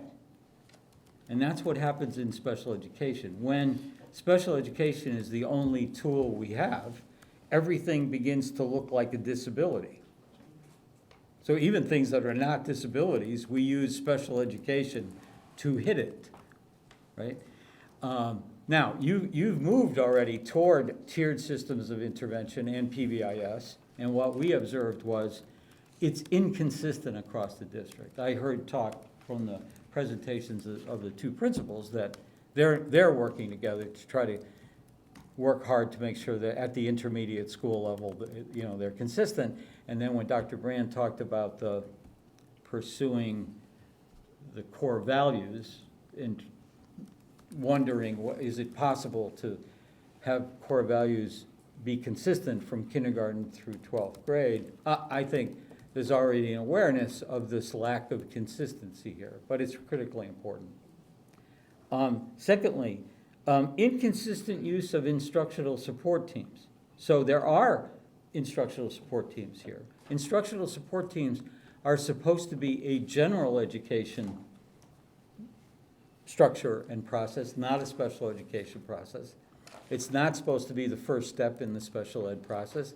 It's supposed to be a problem-solving and planning structure. So when a child begins to show signs of having some difficulty in some area, the instructional support team, is there to address that. And some of the support teams that we were able to see or talk to people about seemed to be strong and operating pretty consistently. And others, there was a question about, among people in the schools, there was a question of, do we really have one? When does it meet? And who's there, Now, having been a principal, and then the person in Boston who was responsible for instructional support teams, this is not easy to do. One of the big mistakes in public education in this country is we don't give anybody any other time other than when the kids are there, right? So there aren't a lot of industries, a lot of businesses that operate where you are face-to-face with your clients every moment that you are working. That's what we do to staff in school. So there's little time, very little time, for people working with our children to have time to talk to each other or plan with each other or solve problems together. It's not there. And that gets in the way of instructional support teams, because the question always comes up, when will we meet to do that critical work of addressing things before they get much worse than they are right now? Then there is a question of what's the relationship between paragraph 504 and special education. I'm assuming everybody around the table knows there are these two systems. They're both intended to focus on children with challenges called handicapping conditions under 504 and disabilities under special education. They're both individualized programming. They both have descriptors. You have to follow the regulations. The difference is there's no money attached to 504. Now, there's very little money attached to special ed. Special ed was supposed to be a federally and state-funded thing. It never has been in the 40 years of modern special education. Special education is our problem right here in the room. How do you fund special education? You fund it out of your budget. The federal money coming into the district in this country has never exceeded 6% of the operating cost. Never in my career. Well, that's abysmal. That means that we're left to fund everything we're doing locally. And there's no money coming from anybody for 504. They're supposed to operate differently, and in this district, there's a bit of lack of clarity about what's the difference between 504 and special ed. They're not supposed to be chronologically related. That is, you don't go to 504 first and then special education after that. They're supposed to be four different things.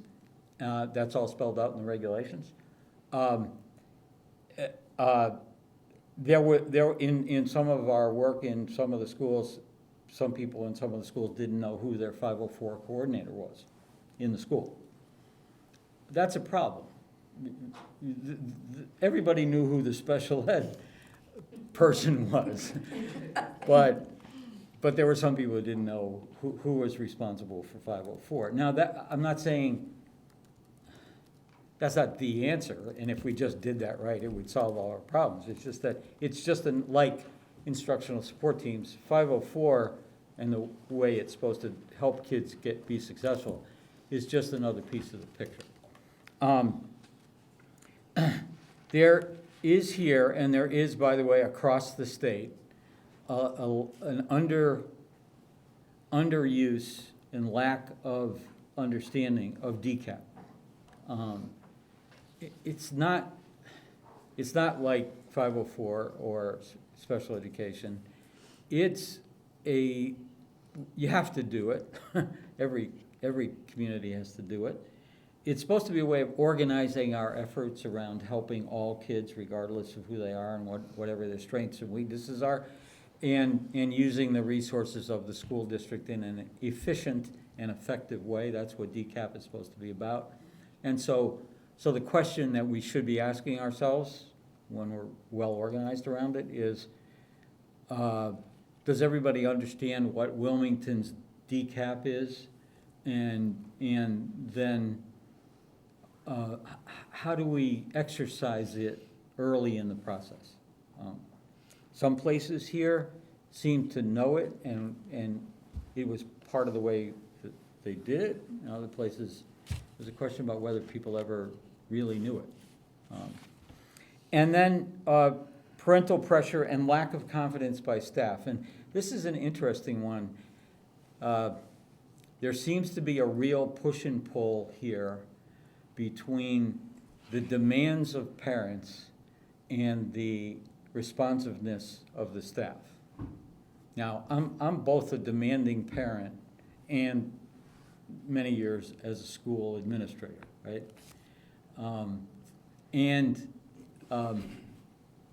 That's where we need to change the way we work with each other. That's where we try to teach people, you need to treat parents as your partners, right? If we were actually treating parents as partners, there wouldn't be this negative dynamic that happens between demanding parents and hardworking school administrators and staff, right? We set that up. Oh, by the way, I fully really believe that we're the professionals, right? So we're the ones who are supposed to be making it happen. We can't turn around to parents and say, oh, you're not being very cooperative. You're not being very collaborative with us. You know, you should become more collaborative. No, it's the responsibility of the professionals to figure out how to make that happen, right? And it's really a different way of acting. Anyway, this push and pull, this tension between the rights of children and the parents who exercise those rights here, and the staff and administrators who need to meet the needs of kids. That has existed since 1970, middle 70s, when the modern special education law was written by parents in Massachusetts. Right? You can't address that by being nicer to each other. That's not adequate. You actually have to roll your sleeves up and act like partners. And I know a lot of parents who are ready. They rolled their sleeves up years ago, but there was nobody paying any attention. And yet I've been a supervisor of principals and hundreds of staff members, and it isn't that they don't want to do a better job. They don't know what it looks like. How do you act when you are treating parents as partners? But one of the things that happens is when a parent gets demanding and says, I want an evaluation for my child, and maybe an evaluation is in fact not warranted, it's that we don't suspect that the child actually has a disability, but the parents know that they can ask for an evaluation and get it. Not that the regulations say it that way, but that's what happens in Massachusetts. And part of that is about the fact that we haven't exercised all of our capabilities otherwise. And we could be doing a better job with it. Okay, so those are the findings. Recommendations on this. Am I taking too much time? You be sure to tell me to say less. Okay. I'll defer to Jen. For me. Well, I know you had some time constraints, you had said, right? Oh, yeah, there you go. I better move. My fourth grader, I'm responsible for him. No, he has a wonderful babysitter right now. So we could build more effective instructional support team processes, that we can do that. We can be clearer about our tiered interventions and continue to build the tiers. So it's not just knowing what we do, but it's identifying where the gaps are and fill those gaps. We need to teach people about the decap. That is not something that is going to occur to people if you just wait long enough. We actually have to explain it. I find it very interesting that we think that what we're supposed to be doing is training parents. As a parent, I'm a little offended by that. I think we need to do professional development with parents, just like we do professional development with our staff. That is, parents need to know more and have more capability, which is what we want of the staff too. And then we need a clearer, stronger 504 manual, implementation manual. Okay. I'm going to keep moving here and stop me if you have a question. In terms of the special education programming itself, that's the settings and services in special ed. What we found is that there is a really good, strong foundation of settings and services in special ed in this district. That is, we do not find that everywhere, to be clear. So you have a lot of strong inclusive programming, and you have some strong, substantially separate programming. So you have already a few years of experience doing specialized programming right in the schools. And what I find interesting is nobody said to us, these are really weak specialized programs. They're here only to keep from sending kids out of district and paying tuitions. That's not anything we heard here. That's a really good sign. That means that somebody somewhere along the way invested a lot of effort in developing specialized programs in the schools, and that is absolutely necessary. You need to do that. There are a lot of kids, no, there are a significant number of children with disabilities who will not succeed if they are full-time in inclusive settings, in general education. They need really highly specialized services. And we're supposed to be offering a continuum of settings anyway. That's required by law. And what's interesting is that the number of kids placed out of district has been decreasing over the years. And that, while it will never go away, we will always need out-of-district placements, day schools and residential schools.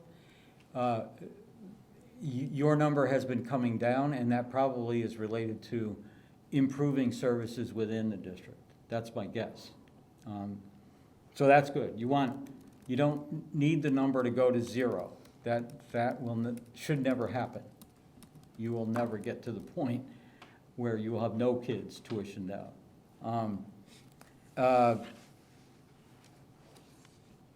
There is a significant amount of inclusion going on here. I think it comes up in the next bullet, which is the staff is looking for, and we would recommend, stronger professional development programming for staff. So there is, in some places, skill deficits among the staff. They're the ones who point it out. They're the ones who say, you know, I could do a better job with these kids with significant learning disabilities or significant social, emotional, behavioral challenges if I knew other ways of approaching teaching them. That was said to us. And now, that brings me to the other point about there's very little time to do professional development. And I don't know what we're going to do about that. I end up talking to a superintendent or an assistant superintendent almost every day of my consulting work about the almost total lack of professional development time. And I don't know what to say about it. Every principals and superintendents are using creative ways of trying to schedule the day so that they can get some people freed up to do some professional development during the workday, but then the children are there, right? And we're supposed to be working directly with the kids when the kids are there. And so it does eventually get to this conversation about Why aren't we using some time outside of the school day? I know there are reasons. I got it. But this idea that if the kids are in school for, I don't know, 6.5 or 7 hours a day and the staff is working for 7 hours and 15 minutes, when are we gonna do any professional development, right? Okay. Recommendations, I've covered most of these already. You could update your program descriptions for all of the things that you offer so that they're clearer, and make sure you've got really clearly developed entry and exit criteria. So when do we suggest a particular kind of program? Under what conditions do we suggest that? Please do not think of it, you may not, but some people in the schools do think that when a kid is ready, then they can move from one place to another. That's backwards thinking. It's when the places are ready, the children can move. So children should not be spending time, children with disabilities should not be spending time in general education when the kid is ready. It's when general education classes are ready that the child should be spending time in general education classes. And I have to say this could be an age-related thing in that I meet a lot of young professionals now who get it right. They get it straight. And the folks my age or even, 10 or 20 years younger than me still talk about, oh, the kid can't be going into general education math because he's not ready to go into general education math. When in fact, it's the general education math teacher who needs to be ready to teach that child. It's a different way of thinking about it. I think that you have the language-based learning program, which is a very important program. That programming needs to be updated. So that's a very fast-moving field, language-based learning disabilities. And the other fast-moving area is the program for kids with social, emotional, behavioral challenges. There's a lot of new skills being identified in those areas. You have some excellent programming in the area of ABA. And you've already made a commitment to the best curriculum around the ACE curriculum. Just want to really make sure that everybody's using it and that there are BCBAs available to all that programming, because those are the people who really are up to date typically on the work.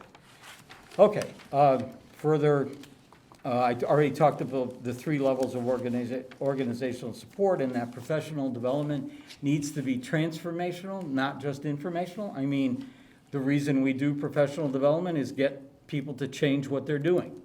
If all they ever get is, Walker will not do this anymore, but you could hire Walker to come in here, and in a 1-hour meeting, I could stand up in front of the room and talk to everybody in the room. That's called informational professional development, and it does not change practice. What changes practice is a year-long effort where I might do a 1-hour informational session and then no more standing up in front of the group and talking. I'm going into classrooms, I'm talking to individual teachers about their work with individual kids. There's coaching and mentoring going on. That's transformational. And if you're going to put your money anywhere, not enough money, not enough time, then put it into transformational work. Don't hire people like me to come out and talk to the faculty of a whole school. It doesn't change anything. The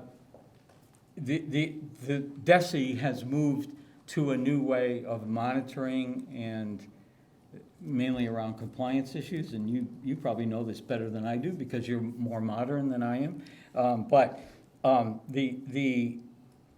It's really important that this district be on the front edge of DESE's new ways of auditing school districts. And Julie, who's the woman who did all the data collection and the first layer of analysis here, she's a SPED director now in another district, and she's a special education attorney by training.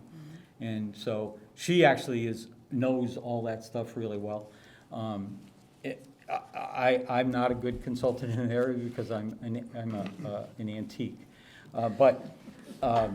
I just warn school districts now, what I know about DESE and the way that they monitor school district is old. And you want to be talking to somebody who really is up to speed on that, okay? Organizational support findings. This district has already made a commitment to strengthening the administrative structure in special education. And the people like Alice and other senior special education people right within the district, figuring out ways that they get to consult with their colleagues, that you're not using outsiders like us very much, but you're using the expertise that resides right here in the district to be consulting with and teaching younger, less experienced teachers. That's really important.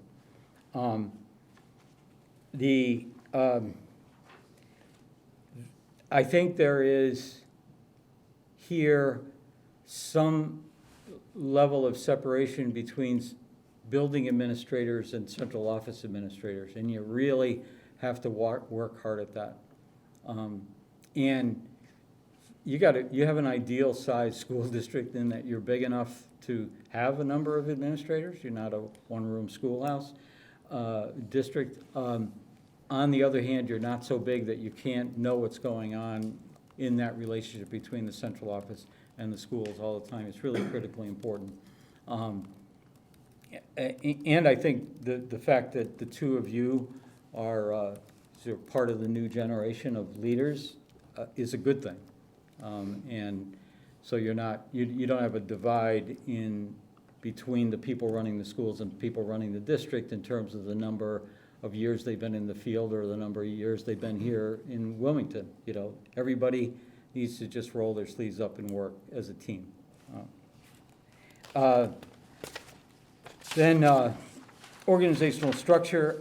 I did mention some things about this. I want to sort of, I'll throw this out, and if there's any interest, I'd love to come back and talk to anybody about it. But I think schools in this age where our expectations for kids, the curricular demands in school are much higher than they've ever been. I'm amazed at what my fourth grader is learning. I'm just amazed. And I can't help him very much anymore with his homework.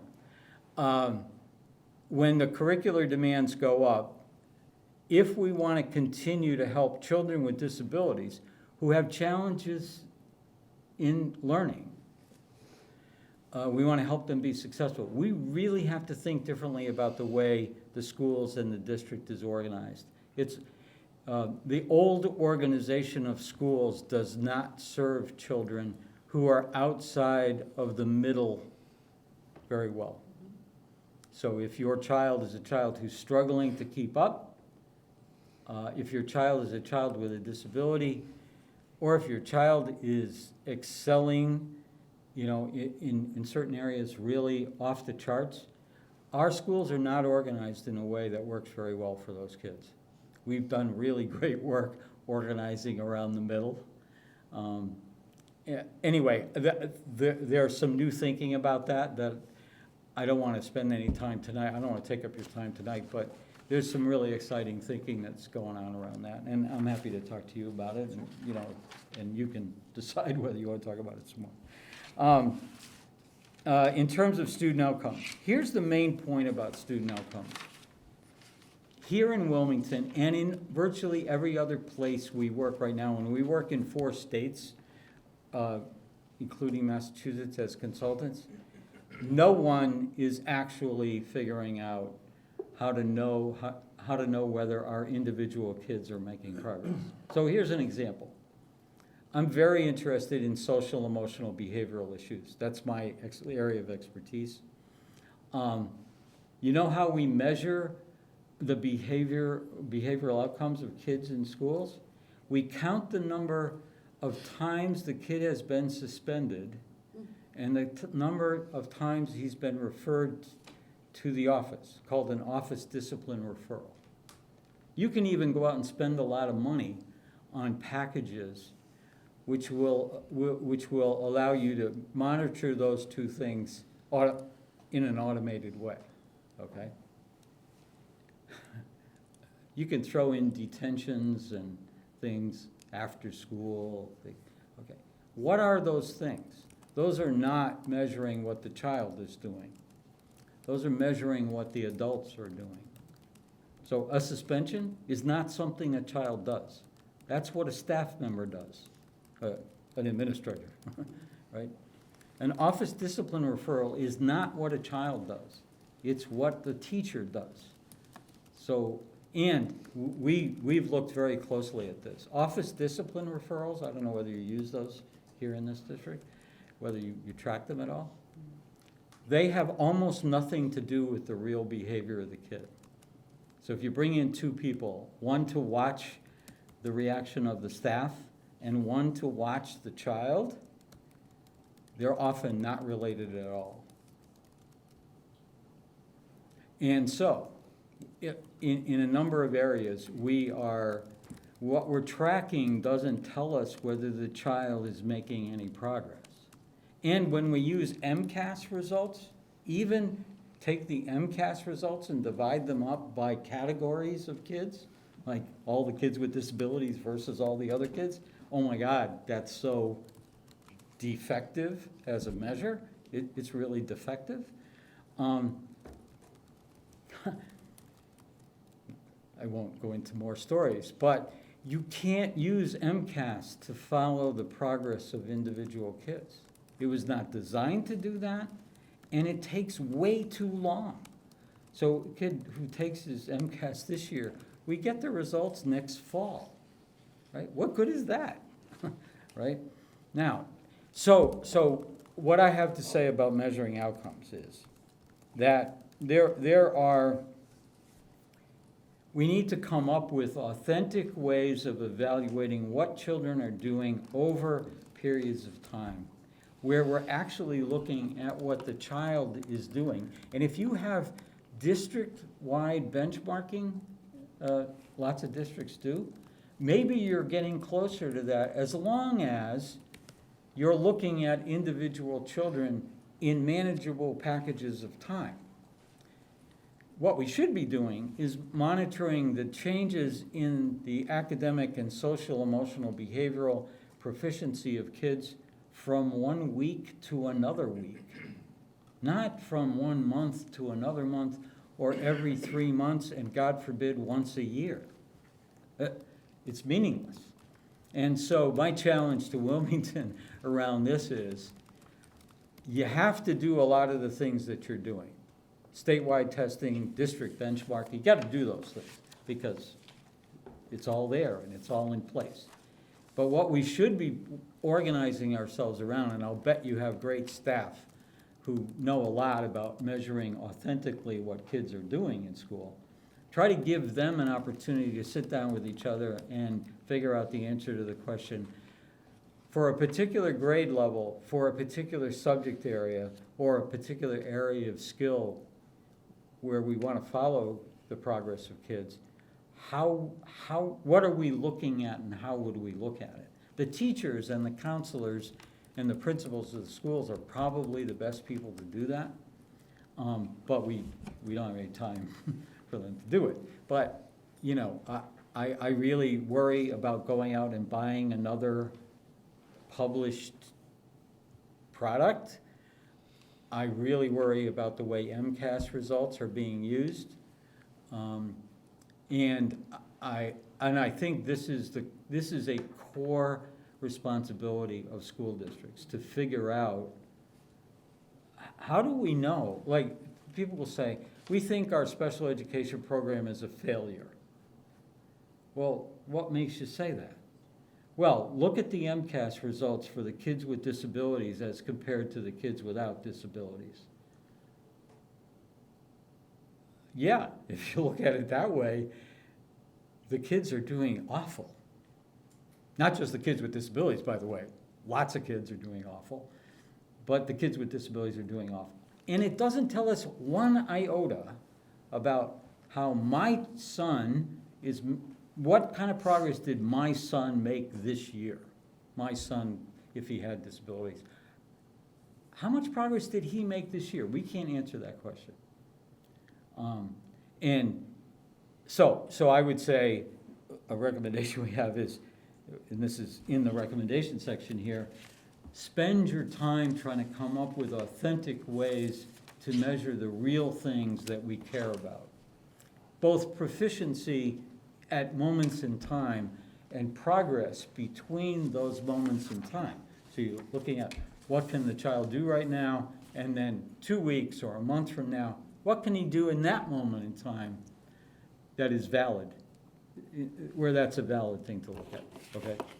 All right, so I talked too much, I'm sorry about that. I think this was a pleasure for Julie and I to do this project. I think it had to do with, I think Wilmington's it's a typical school district for the United States. So most school districts that most kids go to school are like Wilmington in terms of size, demographics, et cetera. This is a typical school district in the country. Most people think, oh, most of the kids in the country go to big urban school districts. Nope, they're a minority of the kids in the country. Most kids go to suburban school districts in like this. And so if you could figure out how to do it just as well as we possibly can for any period of time, then anybody can do it, or most places in the country can do it.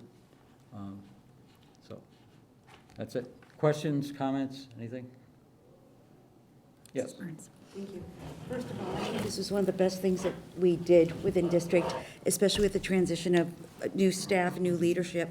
And I thank you for orchestrating this and putting this together. I think I'm looking for a little more clarity. I don't know if I've read the whole report, and it looks like a rainbow in my packet. I'm a parent of 2 children who are out of district. But what I wanted to comment on, and I think, because it goes without, education in itself has changed, and you're absolutely right. I was here right before the SEL movement started across the state. And so there's more and more put on our administrators and our staff, and we had a bit of a gap with professional development a couple of years ago with change of leadership. But there's something that I just can't wrap my head around is, since being on this board, DCAP has come up annually, every year at school committee for review, revisions. So always brought forth, I've always been told, staff are aware of it, and we go through this whole presentation. So I know that it's a breakdown in communication, but I almost feel like, where's the accountability? I'm, being told this is happening, staff are aware, and there's a breakdown somewhere that we need to address, especially going forth with other things. So I'm a little, it's been around as long as I know, and, I'm familiar with it, and I'm not an educator, so and granted, my plate looks different than the classroom or the school buildings, and so I don't want to be short-minded, but I'm a little perplexed. So I don't know, I'm looking for a broader understanding of. I have a perspective on DCAP. Okay. I don't think it's just shortcomings in communication. I think our leadership, and I would say that's the board and the superintendent and the principals of the schools, need to make sense out of DCAP. What is it for, and where does it fit in the larger picture? That's the thing. Because we've been talking about DCAP since it's existed, and it's existed for a couple of decades in this state.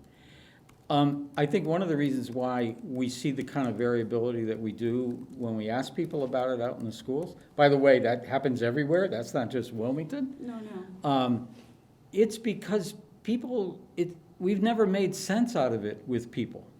Like, I'm a very visual learner, not a very good auditory learner, so I tend to draw pictures of things for myself when I'm trying to make sense out of it.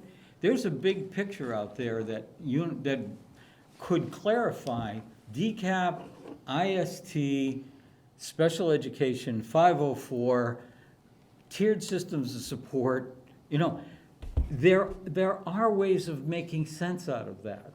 And I don't say, I can't tell you that I could draw the picture right now, although I've spent a lot of time thinking about it. But my point is this, that this is a place where a community of people like you, with enough commitment to do it, could sit down and figure out what the picture looks like.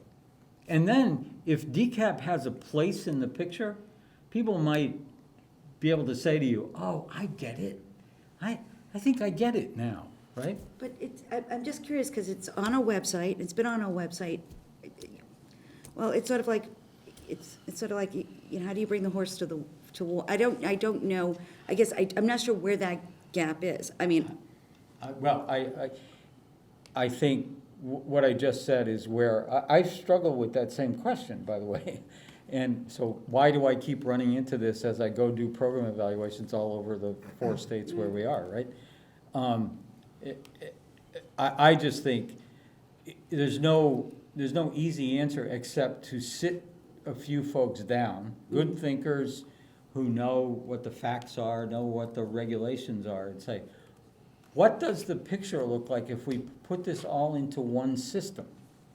See, and I think that's another thing that's a benefit of a district this size, is it's big enough to have a whole bunch of smart people, but it's small enough that you could actually get them to talk to each other, right?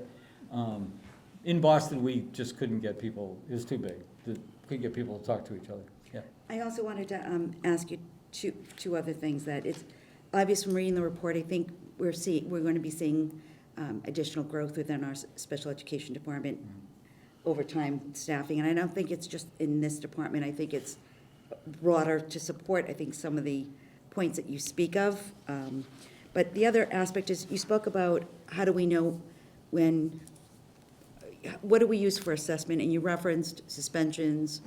Office discipline. Right, but I also noticed though too that we have a significant number of dropouts, kids who don't graduate, kids who drop out and leave college. So is that a form of assessment? I mean, is that, it's sort of, it's higher than it's been, and that was concerning in reading in the report. Well, you sort of made the point yourself earlier in the evening where you said every one of these kids is different from every other one of them. And I'm not talking about just the kids with disabilities. Every one of the kids is different from every one of the other kids. Right. And so measuring something like dropout rate or college retention rate, staying in college, right? Those are big, broad stroke assessment items. And I'm not saying they're not important, but the real question is, if you followed a kid in Wilmington from kindergarten through the second year of college, if you did that for a whole cohort of kids, what would you find? Which kids did really well, which didn't, you know? And how are you answering the question at, every point along the way? Again, I think it takes a community of people sitting down together, rolling their sleeves up and saying, all right, if we really want to know whether our school district serves our kids well, and I don't mean, it includes kids with disabilities, but not just the kids with disabilities, how would we measure that? What do we think is important? And when would we check?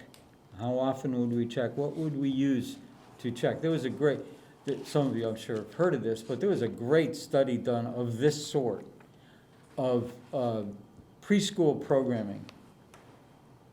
It was called the Head Start study. And it was conducted over a period of 25 years. So they followed a whole cohort of kids funded by, it was all federal funding at that point, but they followed them for 25 years. And it was a large group of kids, and they were able to say, this group of kids out of that cohort did really well for the following reasons. So that they were able to attach it to certain things that it's looking at inputs, outputs, and outcomes. That's what you're looking at. And so what inputs related to what outcomes, and you can't follow it. I mean, we're responsible for kids with disabilities for 21 years, right? From 0 to the end of their 21st year. Well, that's a pretty astounding study. We should be following those kids for that whole, we don't, but we should. The other aspect, though, too, is adults with autism, it states that 80% are on state aid, that they're not working. So, And 75% of the kids across the country, no, 75% of the boys across the country with learning disabilities have a much higher incarceration rate. So there are big things that we know, right? We just have to make, I would love to continue this conversation and be part of other kinds of conversations if you ever want to do that. But I think you've got a lot of the right conditions right now here. I know there are I know we all have lots of questions, so I think that we'll take a few more, and then do you need to go? Do you, you're okay for a little bit? I'm good for another few minutes, yeah. Okay. Mr. Ragsdale. I was wondering if you can talk about strategies that you've seen districts use to be successful at kind of getting beyond compliance and toward some of these other things, about the outcomes and the success that we're looking for. Because it's so, I mean, there's so many aspects of compliance that even just getting those right is very difficult, to be completely in compliance with all of the relevant federal and state laws. Inclusion, and you said that that access is one thing. That's the requirement. Access is a legal requirement. So success isn't. You're not required to make kids succeed. That's something that we're trying to do. But what are some ways to get the kind of you get the behavior that you incentivize? What are some ways that you can kind of incentivize the kind of change in culture in districts, or at least that you've seen districts use successfully to try and move in that direction? Yeah, it's a great question. I think you have an opportunity here because of your size, which is very manageable, to look very closely at your, what, I don't know what you call them here, but in lots of places they're called your substantially separate programs. So your highly specialized programs for kids with autism, kids with language-based learning disabilities, kids with social, emotional, behavioral challenges. All right, there's a set of programs here. And if you wanted to look at something that you could get your arms around, you could look at those programs and follow all the individual kids over a number of years and keep track of the inputs.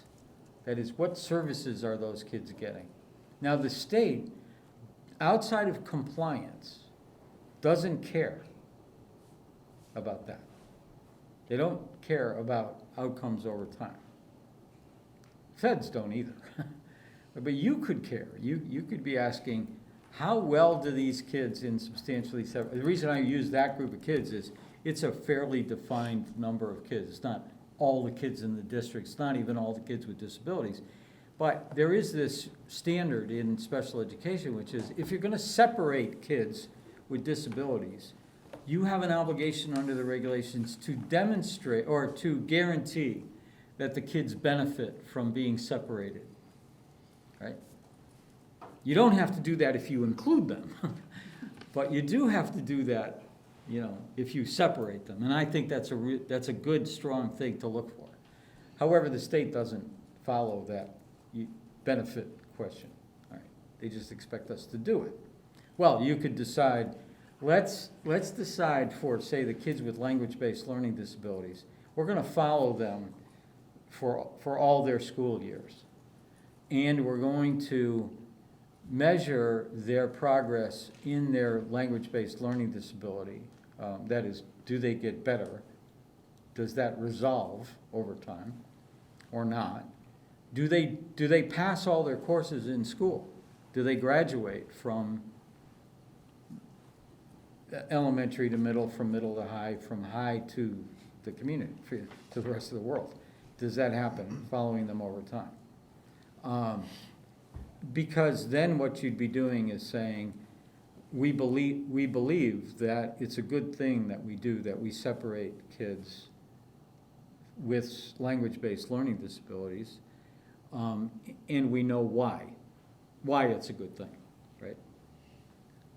I was the director of a private day school before I became a principal of a public school, and nobody cared how well the kids did, as long as they were there and not here, right? To be blunt. And I left there to go into a Boston Public Schools because I wanted to demonstrate you don't have to do that. You could just do a better job in the public schools, right? And so I think concretely, you want to narrow your focus to something and then follow those kids over a number of years. It's, frankly, if we did anything in assessment rather than what we do, it would be follow the kids individually. If we could say, for instance, that we knew how many of our kids with disabilities move closer to grade level functioning every year. So the first year we measure them, they're 3 years behind. And this next year they're only 2 years behind. And the next year they're only 1 year behind. And then the next year they're actually on grade level. We'd say, wow, we did good work, you know? Or we'd find that didn't happen, and we could ask the question, why isn't that happening? If we're going to invest all this time and effort and money in kids with disabilities, they should be getting better over time. They should be, the gap should be closing for those kids over time. If I were a parent of a kid with disabilities, that's what I'd be expecting. It wouldn't be okay with me that they were just in school. Mrs. Newhouse, and then I think if it's the will of the board, we'll move public comment. I know there are community members here who would like to, I think, say something, so I'm going to move public comment, hopefully before you go, and then we'll continue on with our agenda. Mrs. Newhouse. Yeah, I just wanted to say thank you to Dr. Brand and Ms. Brown-LeGrand for pulling this report together, because I know Ms. Brown-LeGrand and I have talked for a few years now about some of these issues. And most of my questions are more logistics on how we as a district are gonna tackle the suggestions and all that. So I think that's probably be for another meeting, another agenda item.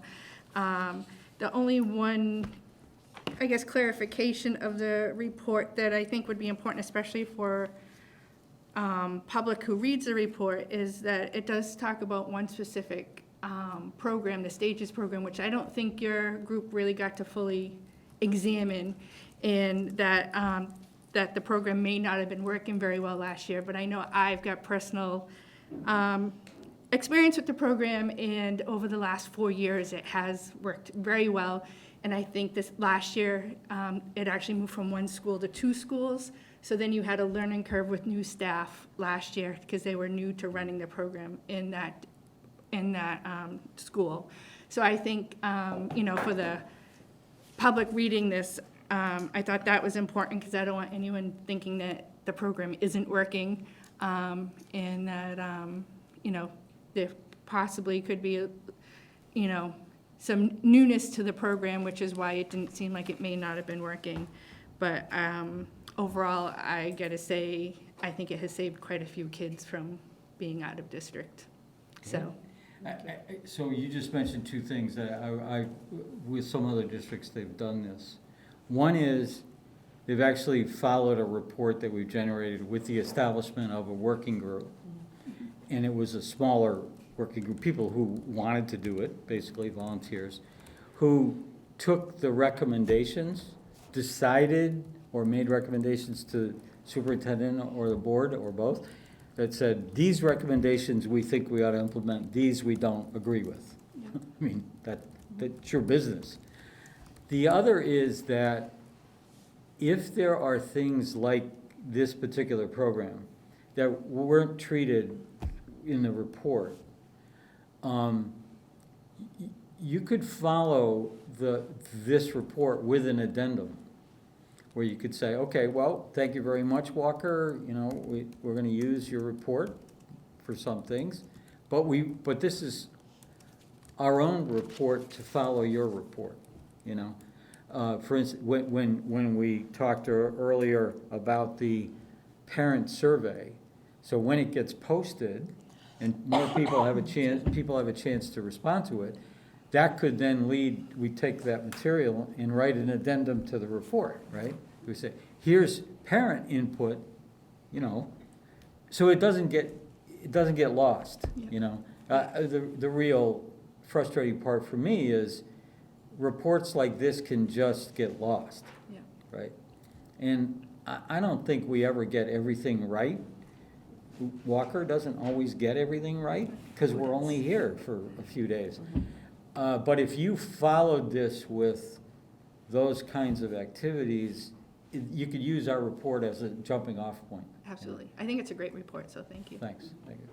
He has complete ownership over completing the report, so the thanks should go to John and his team, so.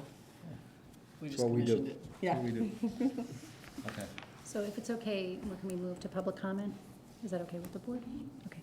So public comment, if anyone in the public would like to make a comment, please come up, state your name and address. Roberta Biskin. I have 3 children in Wilmington. All 3 are on IEPs, and 1 in language-based learning disability, who is currently not in the public school, but I hope that he will be back soon.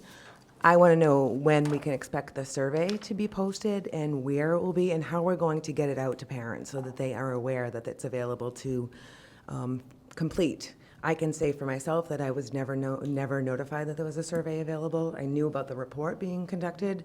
I never saw a survey, and I'm very good about checking my emails and checking the website.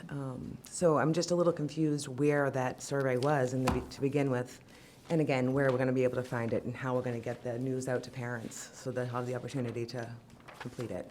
So the link is active, right? You said you spoke to Julie and it's active? Yeah, we just have to put it on your website. Yep, Yeah. okay. Yeah. There's a link to the survey. And once you respond to it, it gets stored automatically. And then we can go to it and take down those responses and summarize them, right? So, but what is really important, and we only had a couple of minutes to talk before the meeting, whatever system the Wilmington Public Schools uses to notify everybody of something, you know, you should use that system and just say to everybody, there's a parent survey just put up on the website. Everybody should go and respond to it. I mean, the more responses you get, the better. Absolutely. The better. And I would just like to comment that Dr. Brand is really very good usually about sending out emails and reminding us as parents of the community, we have the survey available, please complete it. We've gotten reminders on many other surveys, but it's concerning that we did not get any, at least to my knowledge, you know, information that survey was going to be part of this report. So I appreciate the fact that it's going to be reposted, and hopefully we'll get the word out the same way. And that was through my office, so that, you know, we put it up directly on the website. To be honest with you, I think it was human error in our office going out, because I actually chose to do the survey, so it didn't, you know, unfortunately end up in the report. But Christine's gonna help me tweet it. But it's gonna be. And then we'll do an amendment or something. Yeah, I think they're gonna write it up. We'll do an addendum to the report using those data. Awesome, Yeah. great. Yeah, Thanks. so I think if it's active, actually, it'll be up tomorrow. Excellent, Yeah, I'll be looking for it. Thank Yeah. you.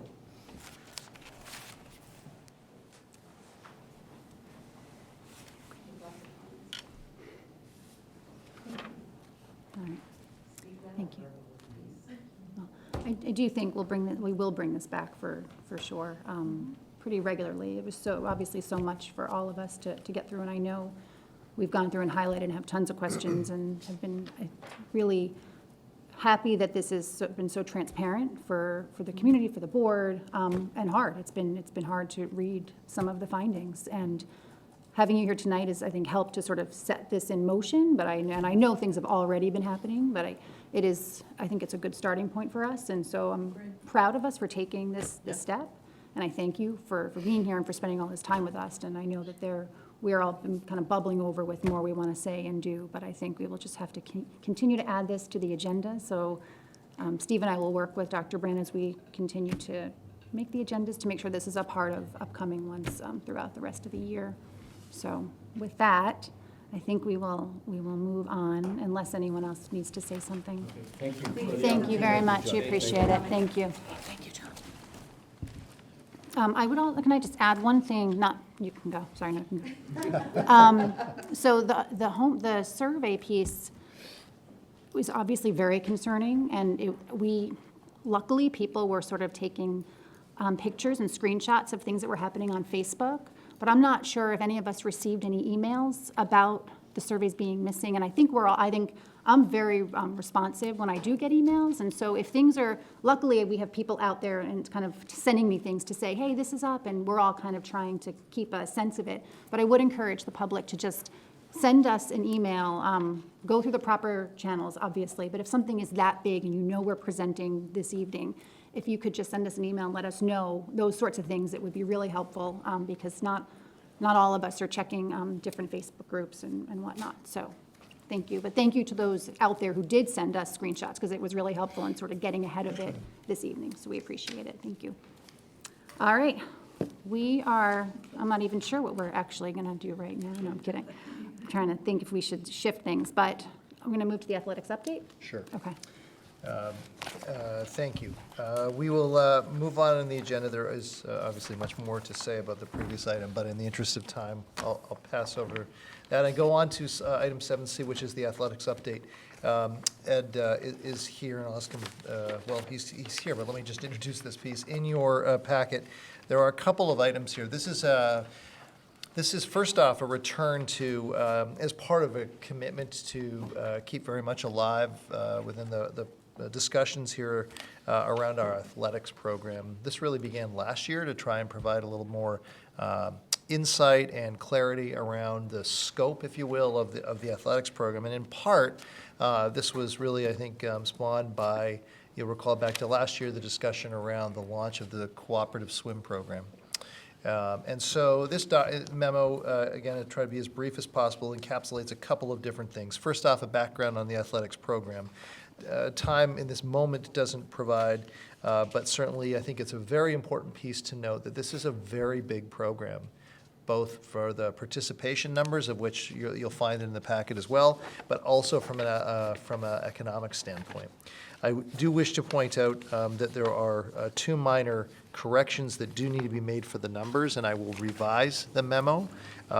Specifically, the corrections for FY19 total athletic expenses should read $840,475, and in FY19 from local budget, $625,950. And so just, I think it's an important piece to pause here, that from the local budget, there are over $600,000 that is dedicated specifically to help with the operation of the athletic program. So I just think this is for context purposes. But I do think that this has an important relevancy to the wider discussion that we've had here most recently with the swim team, and also, as you'll note in the memo, around the gymnastics program. And that is that certainly, in terms of tension on the budget and consideration for how and what it is that we can include in the total operating budget, quite honestly, athletics falls to that. That you can see that it's supported from two funding sources: revenue from the revolving funds, which are summer camps and gate receipts. Those are the true primaries, and then from the local budget. And so what I'd suggest to the committee is when we are thinking about, ultimately when you're thinking about, as a part and parcel with the budget, of an expansion of the program, I do think that that's really an important piece of context weighing our overall other expenses throughout the whole budget. Also, though, in here along those lines is an effort, and I thank Ed for his contributions in our discussions around how do we analyze our existing sports program, and when it comes time to new and new ideas for how to expand that. How should we be thinking through that? As opposed to just in any given year, if there are 3, 4, or 5 new program ideas of which we might like to make all of them possible, it does come down to, I think, limitations from a fiscal standpoint. And so some things here to keep in mind. Again, I'll try and just breeze through them from the coaching staff. Program balance, gender, there's Title IX that is at play that as a public school district we have to be mindful of. Transportation costs, feeder programs, is there just a particular cohort of students in any one given year that might be, have expressed a particular interest in a sports program, but there's not necessarily following suit other kids that might have that same interest to sustain that. And then what we started talking about last year was, and this is part B2, how would we evaluate, might we, let me rephrase that, how might we evaluate sports programs?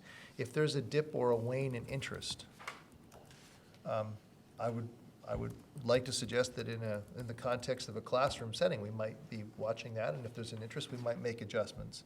Should we do the same for an athletic program? Again, because we are really taking on as part of the operating budget, as opposed to perhaps in a different district that might have a fee structure, should we be more carefully evaluating which programs or sports activities continue? And then that takes us finally to Part C of the memo, and that's specifically the gymnastics proposal. As this committee knows, there has been an expression of interest by some members of the community around trying to advocate for adding or returning to, I think that might be the right way to say it, a gymnastics program that, as I understand it, we had a number. Thank you. Thank you, Ed. So thank you again to Ed for his work in pulling this together. I transferred his ink from yellow pad to keystrokes here, but I do thank him for his work to provide you with a context around what does this look like. And this is a pass. I apologize, transportation is duplicated there. You'll see under the summary. But Ed has been looking into, are there options for co-oping with other programs?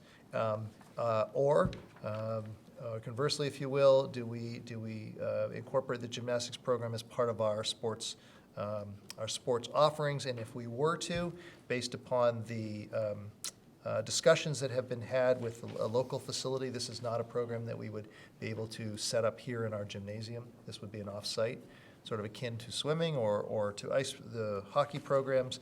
We would have to get into rentals. And so there's a quick snapshot for year 1, year 2, year 3, what the costs might be to offer to a program. And so you'd see that in year 1, approximately $9,000, which would be a combination of coaching. The coaching rates here are stipended as part of the collective bargaining agreement. Those just didn't get pulled out of the air, so they have some context.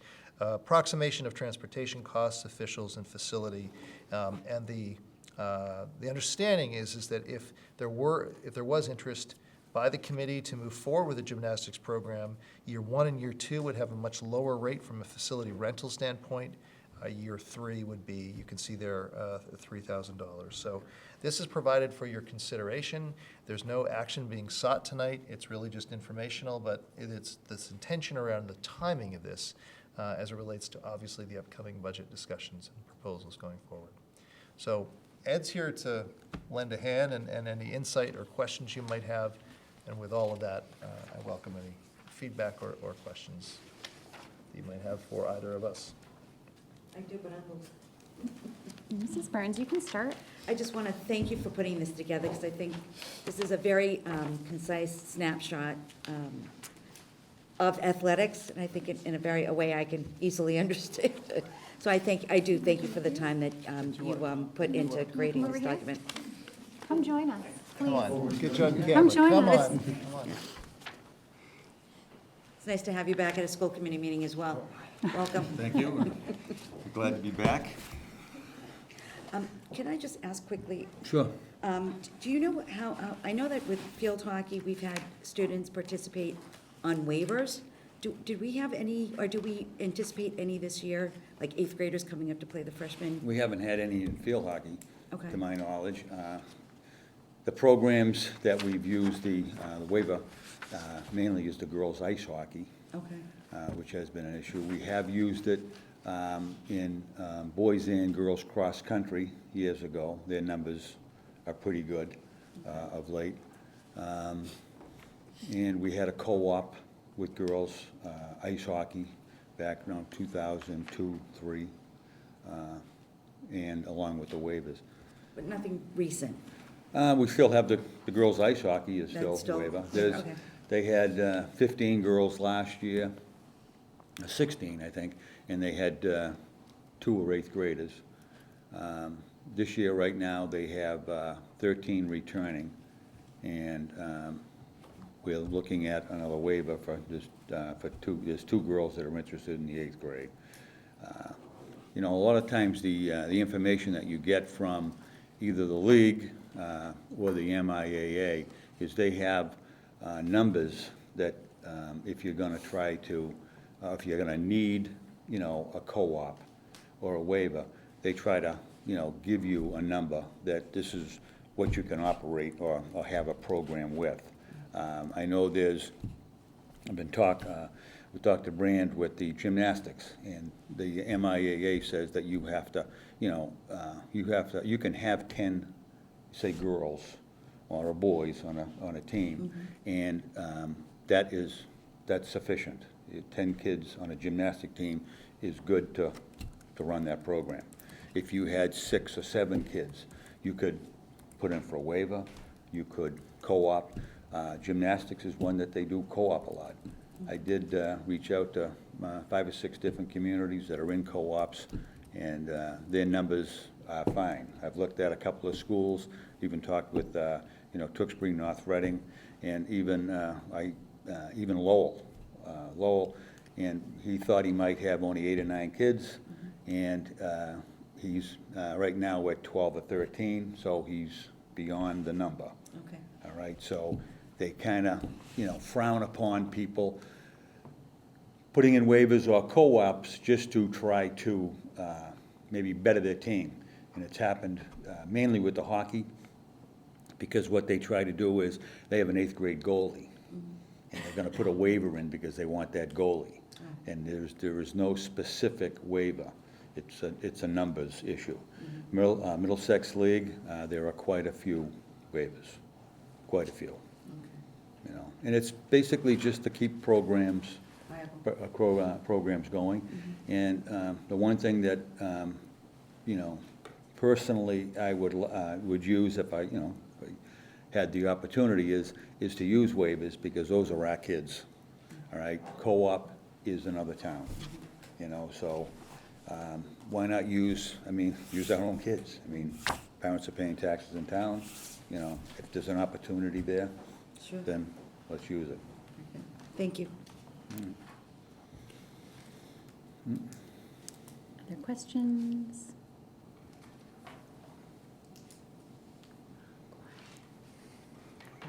We're good?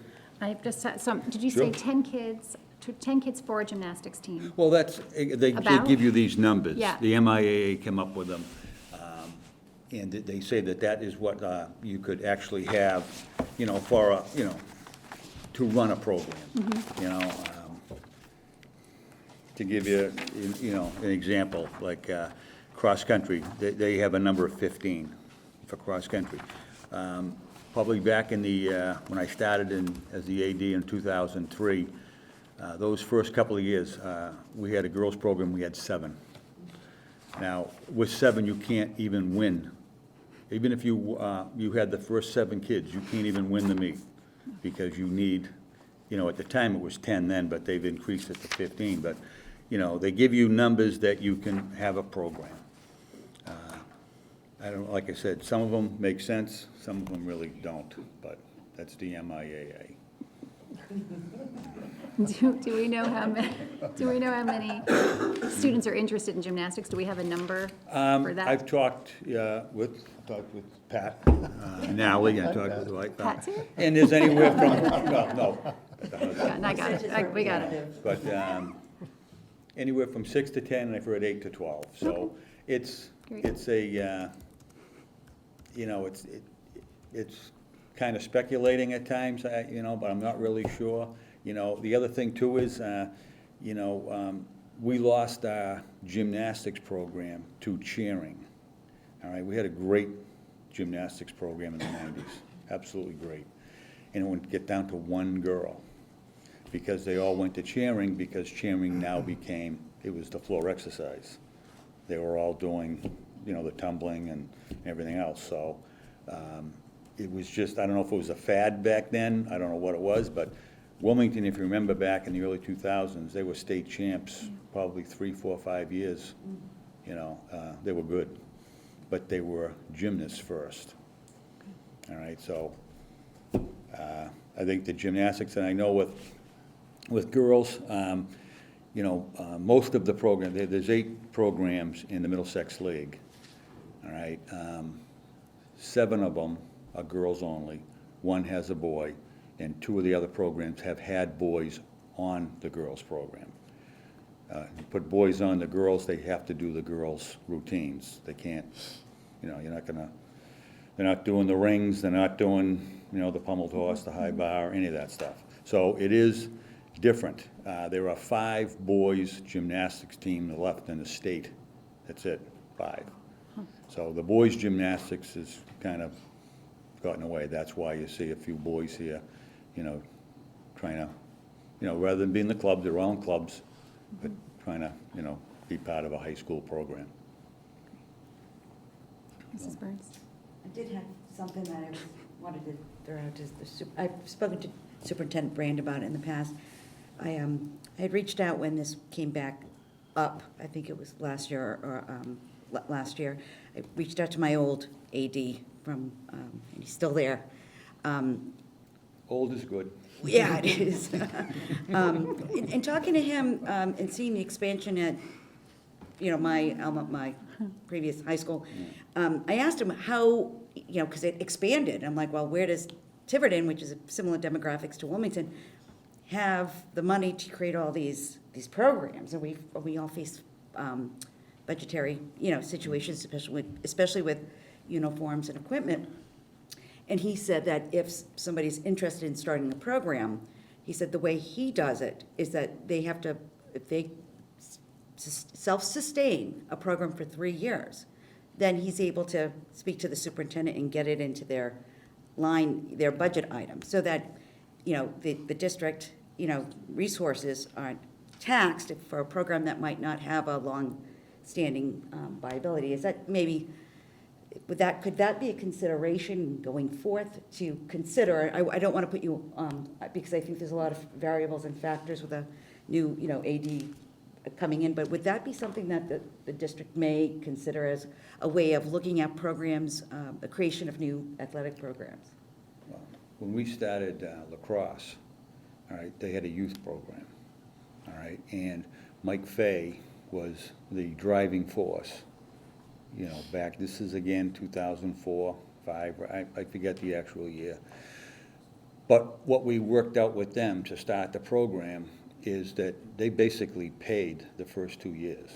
And it was a JV program. We went JVs for 2 years, so we were in the league. We were in the Cape Ann League at that time. I played a JV program. And then on the 3rd year, the 3rd and 4th year, we took back some things. In other words, the major things obviously are salary, coaches' salaries and transportation. And I think even in the beginning, I think we might have paid one of the bills.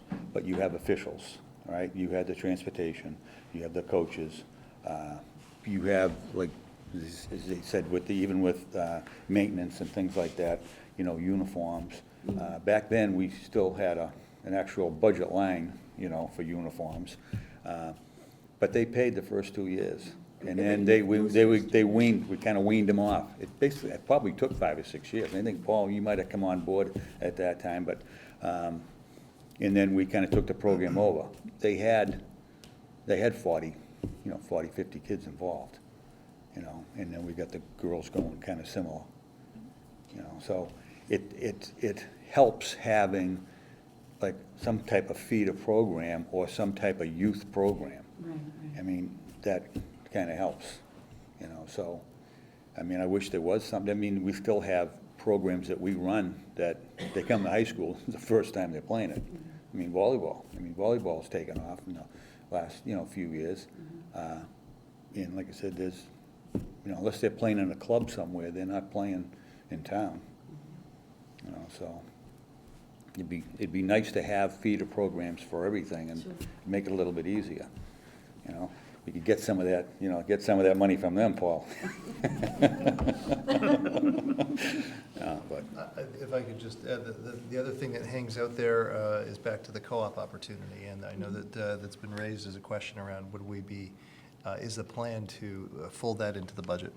And that's a good question. We are in year 2 of the co-op. We haven't spoken about this yet because the season of year 2 is just going to get underway soon enough. But if that co-op is still an option for us, do we continue to pursue that? And I think then as a committee, I might suggest there's more decisions you might have to make, and that is reconciling this place that you may want to be in terms of a fee. I mean, you could easily argue that that's an exception right now. Parents are paying for that sport, unlike any other. And then, secondly to that, they're transporting themselves to that. Is busing transportation going to be part of the package, even if a co-op continues to be on the table? No one's raised that, but I just think in the being true to where it is that you want to land as a committee relative to sports, the idea of self-funding for X amount of years, perhaps that is something to explore. That's my understanding. Has been, maybe not for 3 years, but in the place in the past. But again, then does the default be just add that and expand the overall budget, or make some other decisions around programs that, we have a lot of sports, for example, that are running 3 teams. Do we explore only 2? Again, in the interest of finite budget numbers, and those are, well, you'll get a preview of those soon, but those are, there's be some difficult decisions, as there is every year. So I put this all together again with your, for your contemplation and consideration. There's no need for any decision tonight, but just to consider it in the context of budget planning. And we do have to come back to that swim program. And once that season gets underway, Ed and I will have a chance to talk about that to see even if that's an option. But if it is, I think that's rightfully so, something that hangs out there to reconcile. Do you want to continue along that line? So.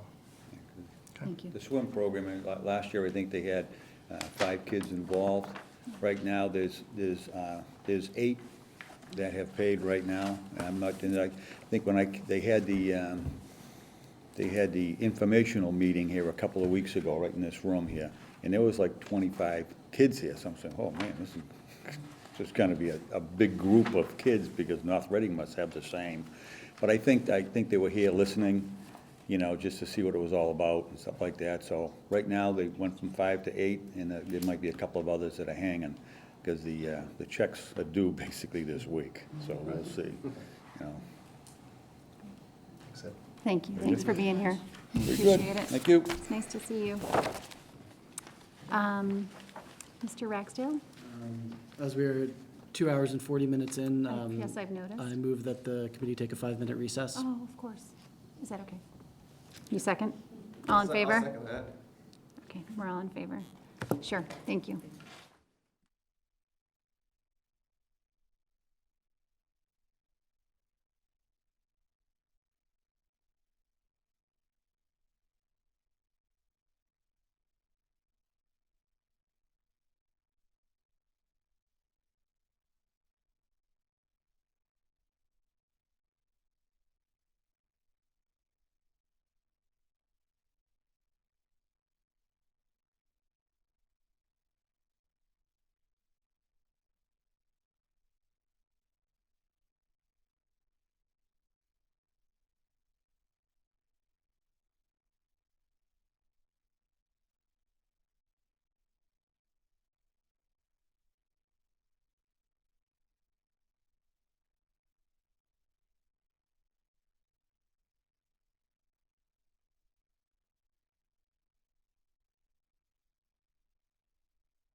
Moving right along, we are moving on to 7D, personnel update.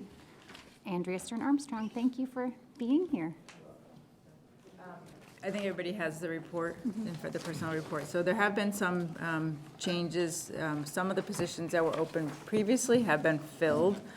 So going through a couple, so the speech and language assistant, Brooke Allen, filled that. I'm not going to go through all of them, but you can see that there are some positions that got filled from the last time. There are a few openings, such as the Shawsheen ed assistant, which we will be likely filling that with a transfer in the next couple of weeks.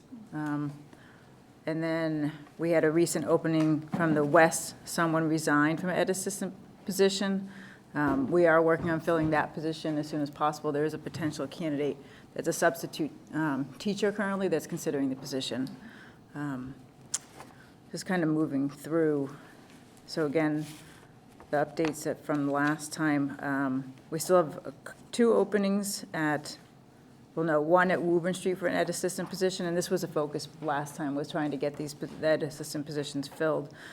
Still trying to work on one of those ed assistant positions to get it filled, but we did fill one ed assistant position with Claire DeMeo, who brings a lot of experience. She's been a SPED director and worked in many different school districts, and she had retired and wanted something back in the school district, so she's here with us, which is a great move for Woburn Street. Jennifer Aceto is another ed assistant we brought in right after the school year started. We had a transfer of the LPN ed assistant from the high school that moved over to the West. And then we hired someone for the LPN ed assistant at the high school. So those positions, one was a transfer and one got filled. The administrative assistant for athletics, Heather Penosa, left, and then we hired Carolyn Gattuso. And Ed has been really thrilled with what she brings to the table, so that's been a good move. We had a high school ed assistant who did not return in the beginning of the school year. That position's been open, and so we're looking to fill that position, but the high school's been managing it currently with the internal staff. And then we have the one opening that has been more recently was Lauren Kowalski from the middle school, the Strides teacher who resigned, and we are hoping to have that position filled in the next 2 days. So we do have someone. Just need to get her in and have her sign. So trying to pull that position together. So Thank you very much. yeah, Any kind of a quick questions? overview, but. No, it was perfect. Thank you. Questions or comments? Thank you very much. We appreciate you being here. You're welcome. And that brings us to 7E, a homework policy update. We're going to keep this brief, but we will bring it back in December as well. In your packet, there are 2 items, one a memo, and then 2, right behind that is a set of slides that were shared with all of the schools earlier in the year. This is an effort to just provide the committee and the community, respectively, with a bit of an update on some of the work as it relates to the, I'll use the word rollout or recalibration around the homework policy that, as you know, was approved with some changes at the very beginning of last year. The information in the slide show, I won't speak to, but certainly just to the point that it has been shared. It was in October. This information, the policy I should back up, was certainly disseminated last year. There was another pass at it this year, quite frankly, as I note in my memo. There just wasn't sufficient attention that was able to be given to really making impactful changes with staff as it relates to this policy. So it continues to be, in full disclosure, a work in progress. The effort in October at the staff meetings was to make sure that all staff, again, are clear on these changes and the heart of what's in the policy. We've had discussions with the leadership team, both extended leadership team as well as DLT around this. And what came out from most recent discussions with the district leadership team, which again is principals and central office leaders, is that the policy is certainly one thing, and it is an important piece, but something that's more practical to help guide practice on a day-to-day level. And I, from my past context, refer to that as guidelines, not policy, but guidelines generally is a complementary piece to policy. I've certainly seen, and we have some of this as well in our policy handbook, that there's a complementary piece that helps enact or clarify what is encapsulated in a policy. And so what I'm proposing is that we do just this. What I heard from administrators is that there are aspects related to homework, for example, holidays and long weekends. We talked about that, or actually around the table, and it was pretty clear that most thought that most staff knew about that, but not necessarily all staff. And certainly when you think about rollover of new staff or incoming new staff, it doesn't seem to me that we have sort of one document that provides context around how we're going to approach homework. So if I'm a new teacher to the district, how does this get disseminated? And it would be easy to say, well, our mentorship program or our mentors do that, or our principals do that. However, it doesn't seem to me to be sound and get us to the place that we can say, that policy we're following, and here's how we're going to do that on a day-to-day basis. So those guidelines have not been developed yet, but that I see as one of the next things that should not be that difficult to enact. I've actually seen this in a couple of other districts that is more user-friendly, even more so than the policy, and that's not a knock against the policy, but for a third grade classroom teacher, what does that really look like? And then certainly ongoing dissemination of research on homework. I mean, it's fair to say that I think we are respectively all over the place in terms of an understanding around what more contemporary research points to in terms of the value of homework, the purpose of homework, and the shift that certainly within the last, say, 10 years has been ongoing in terms of the field around what's effective homework. Not just how much, but what's effective homework. So, meant to be brief, an update. Things are ongoing, and we will come back and continue to provide an update to the committee and the community. So. Comments or questions?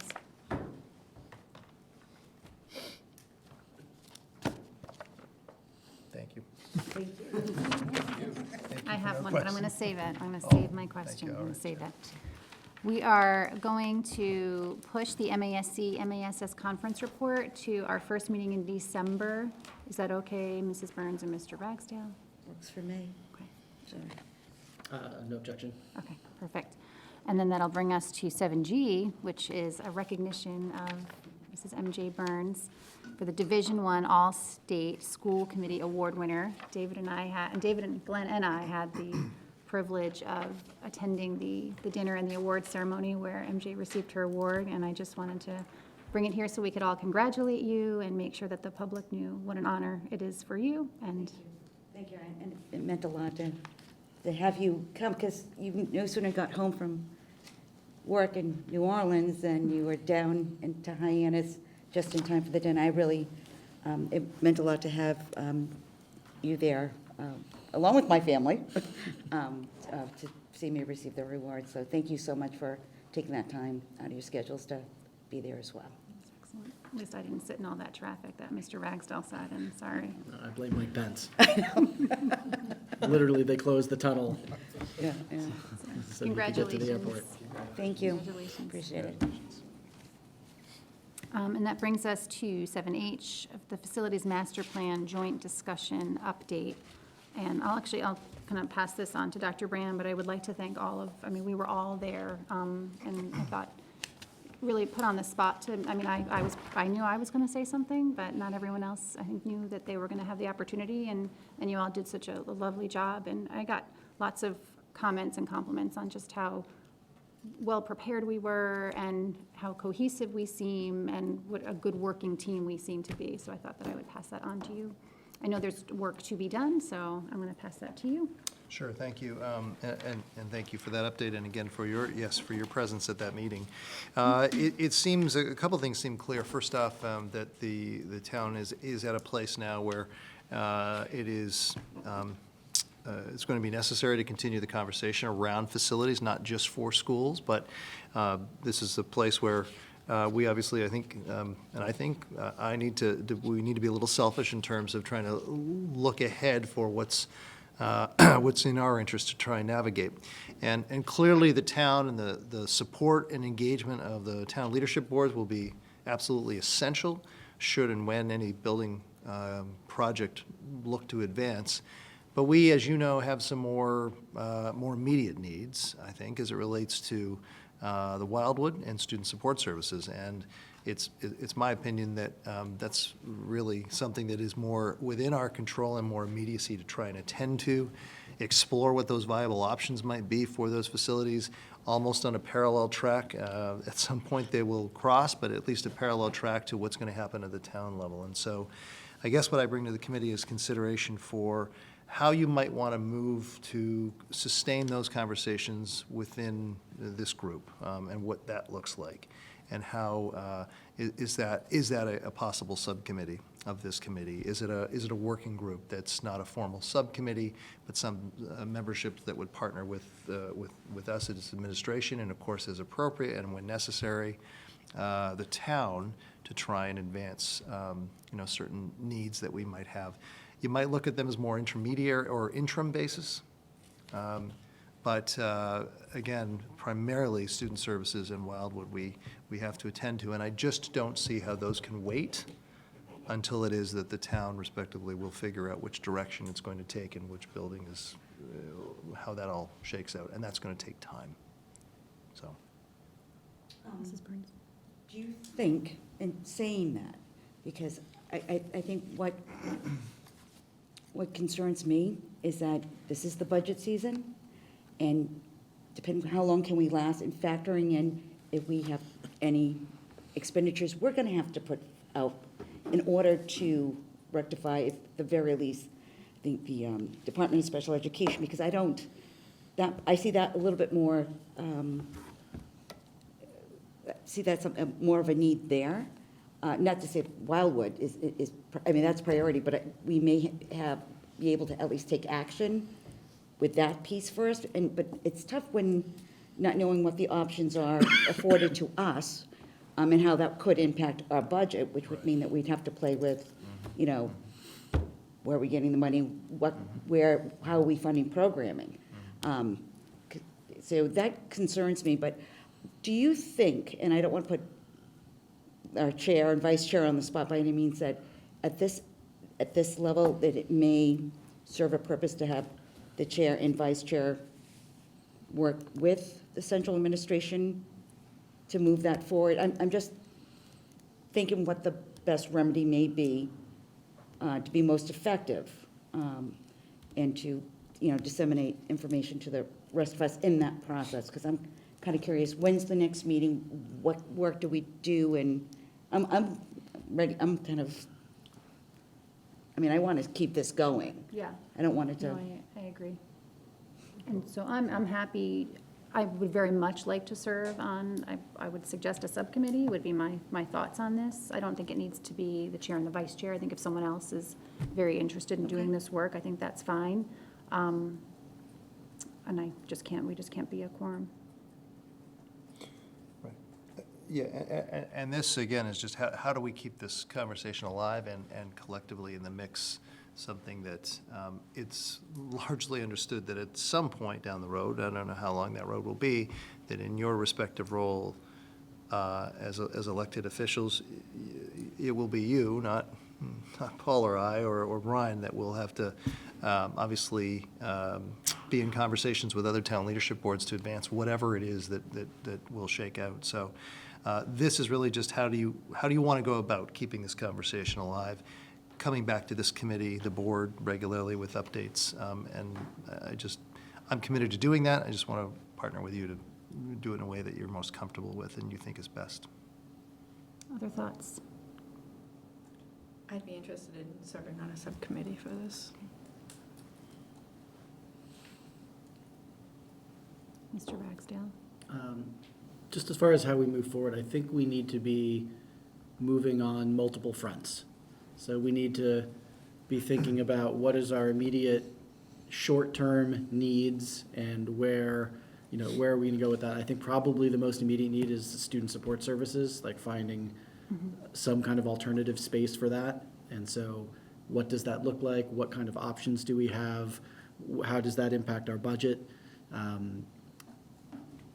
Wildwood, depending on, that's kind of probably our next, I mean, which is also all part of the same facility. But the larger issue as far as, the teaching spaces and learning spaces, like, are we gonna have to consider modular space? I mean, we need to be sort of thinking and looking into what those options are. At the same time, we need to be thinking about the longer game as far as this does impact the town and the facilities master plan and any articles that are going to eventually show up on the warrant at town meeting.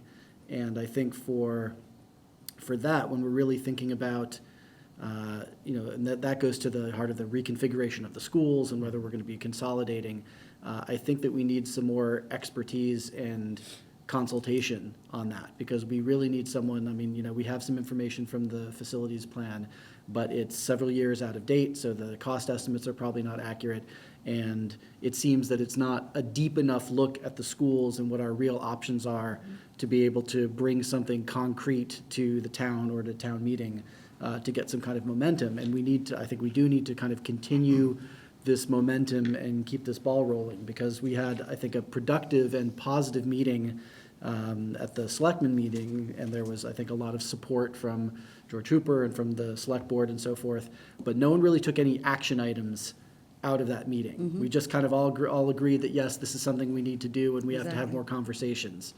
It's like, okay, but how do we move from conversations to actual action and ultimately, getting shovels in the ground? Yeah. Well, I think they are open to us providing them with a plan. It seems as though they're not necessarily looking to do that piece of it. They're looking to us to come up with something we think. And I agree. I think we know that we need some outside support. We know that we're going to have to look more.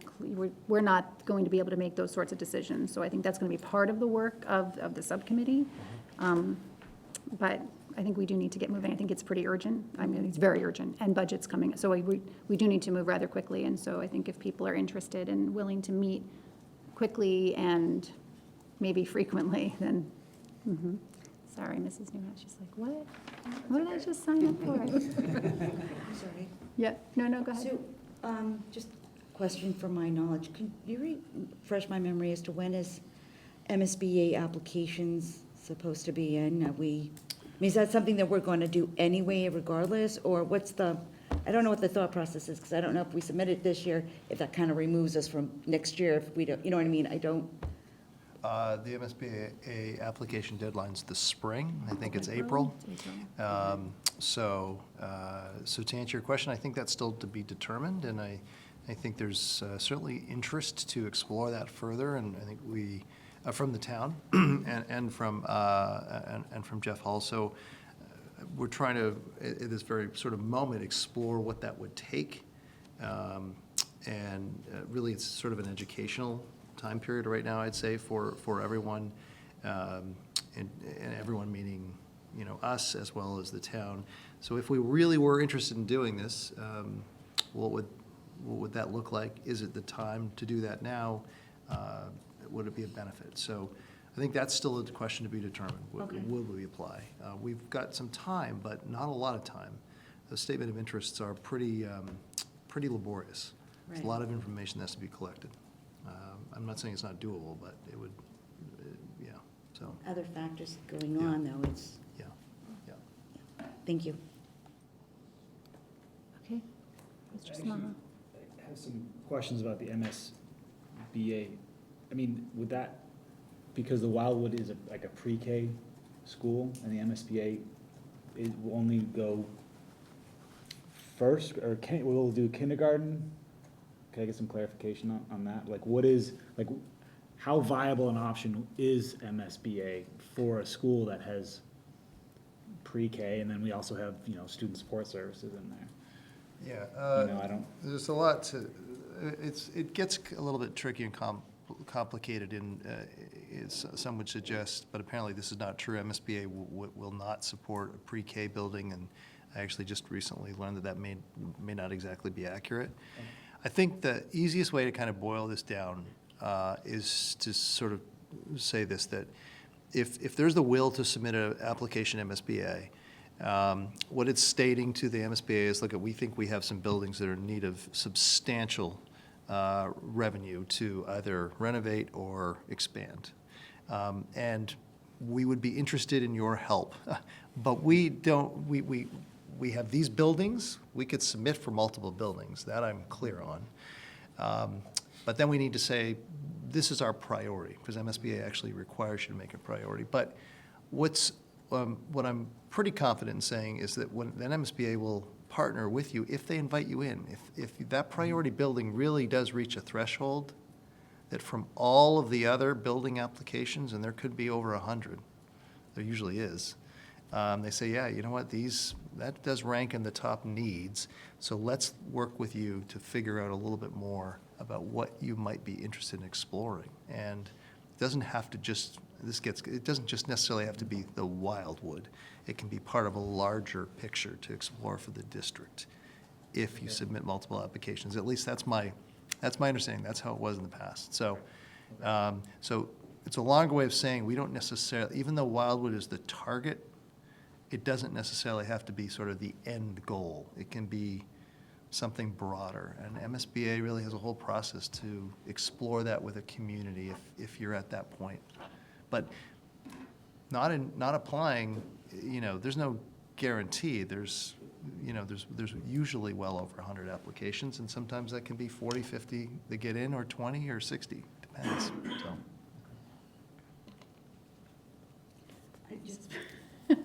I just had a quick question. Would it be your recommendation, I think, in looking at the facilities master plan, they were of course consolidating schools, that would, if we hypothetically, because I'm just curious as to, 'cause I'm not really clear, that I think that the premises was that we would create one, pre-K through second grade school? Is that correct, or? Two. Oh, it'd be two. Pre-K through second. Would that still be your intent? Yeah, I don't know that I. Or did you have? Yeah, I don't know that I would answer that. I don't know that I could. I just think. Okay, sorry. I just think that that's part and parcel with this idea of bringing in some of you to work with us, to understand that plan, to work with perhaps, outside third party to help explore the options. And I think what Jen said is right. I think the town sounds like they're interested to know what the schools, use that, would like, what our plan is. And I personally don't know that we do have that plan, but I think that we need to vet it, further explore it. Does it work? Is it right? Before we can answer that question from somebody in the town, what do you want? That might be what we want, but I don't know for sure. And I think we should take some time quickly to kind of explore that. I mean, not in a week, but, We haven't looked deeply enough at it yet to even know if it's actually feasible. Right. Right. And, right. Exactly. Okay, great, thank you. So I think we probably should take a vote I think that would, to. if you're going to is that form okay? an To official form subcommittee. an official If that's subcommittee. what your intention is. I'll sit with you and Joe if you, like a third. It's up to you. It's not up to me, it's up to you. If you're interested, Sure. the more the merrier, as long as Thank it's you. not 4. I'll leave my other personality at home. Would someone like to make a motion? Mrs. Burns? So moved. What is Do the- what? To create a, It's so late. Sorry, everybody. I'm so tired. To make a motion to create a subcommittee Create a around facilities facilities facilities. master plan and the needs of the school Perfect. district. Is there a second? Wow, Mr. Fennelly, you got that one. Thank you. All in favor? Great. Thank you. And for the record, so that's Joe Newhouse, NJ Burns, and Jen Bryson. Got that? Okay. And if anybody else is feeling like they really wanted the chance and didn't get it, please email me, and you can take my spot. All right. We already did public comment, so I think we're good. Just making sure. Are there other reports? Yes. I just want to mention that the next CPAC meeting is next Thursday, November 21st, here at the high school in the library. And so, especially I think after so much discussion about the importance of partnering with parents and parent involvement in our special education, it would be it's one of the best ways for parents to be involved in these types of discussions. So I would encourage as many people as possible to come to that meeting. Excellent. Thank you so much. Not really a subcommittee, but I'm not sure where else this fits in, but I just wanted to do a shout out to the Student Support Services and especially Mrs. Murray for the Secret Life of Teens last night. There was a great turnout of parents, and I thought it was great how we also asked other community members who could help in as well to come and talk at the end. So I think that went very well, and it was a great turnout. That's excellent. I heard that the participation was much higher, and we were pretty excited about that. So thank you very much for organizing that. And I think the word got out, and people were there, so it's exciting. It was great. Any other reports or comments or things you want to tell us? Okay. Correspondence? None this evening. All right. Future school committee dates, we have December 4th and December 18th. And then some of the upcoming district events. And I wonder, actually, when Mr. Ragsdale mentioned CPAC, I wonder if we should put the CPAC meetings on our district events? Yes, we should. Maybe add Yes, we that from should. now on. November 14th, we have the high school parent conferences. November 22nd, the drama club performance of Black Comedy. And November 23rd, here at the high school auditorium. November 27th through 29, we have Thanksgiving break. And December 3rd is the grade 6-7 chorus concert, again here at the high school. So if there's nothing further, I'd like to take care of your social emotional health, so we should probably end. Is there a final motion? Motion to adjourn. Motion to adjourn. Is there a second? Mr. Fennelly, all in favor? That is everybody. Thank you and good night.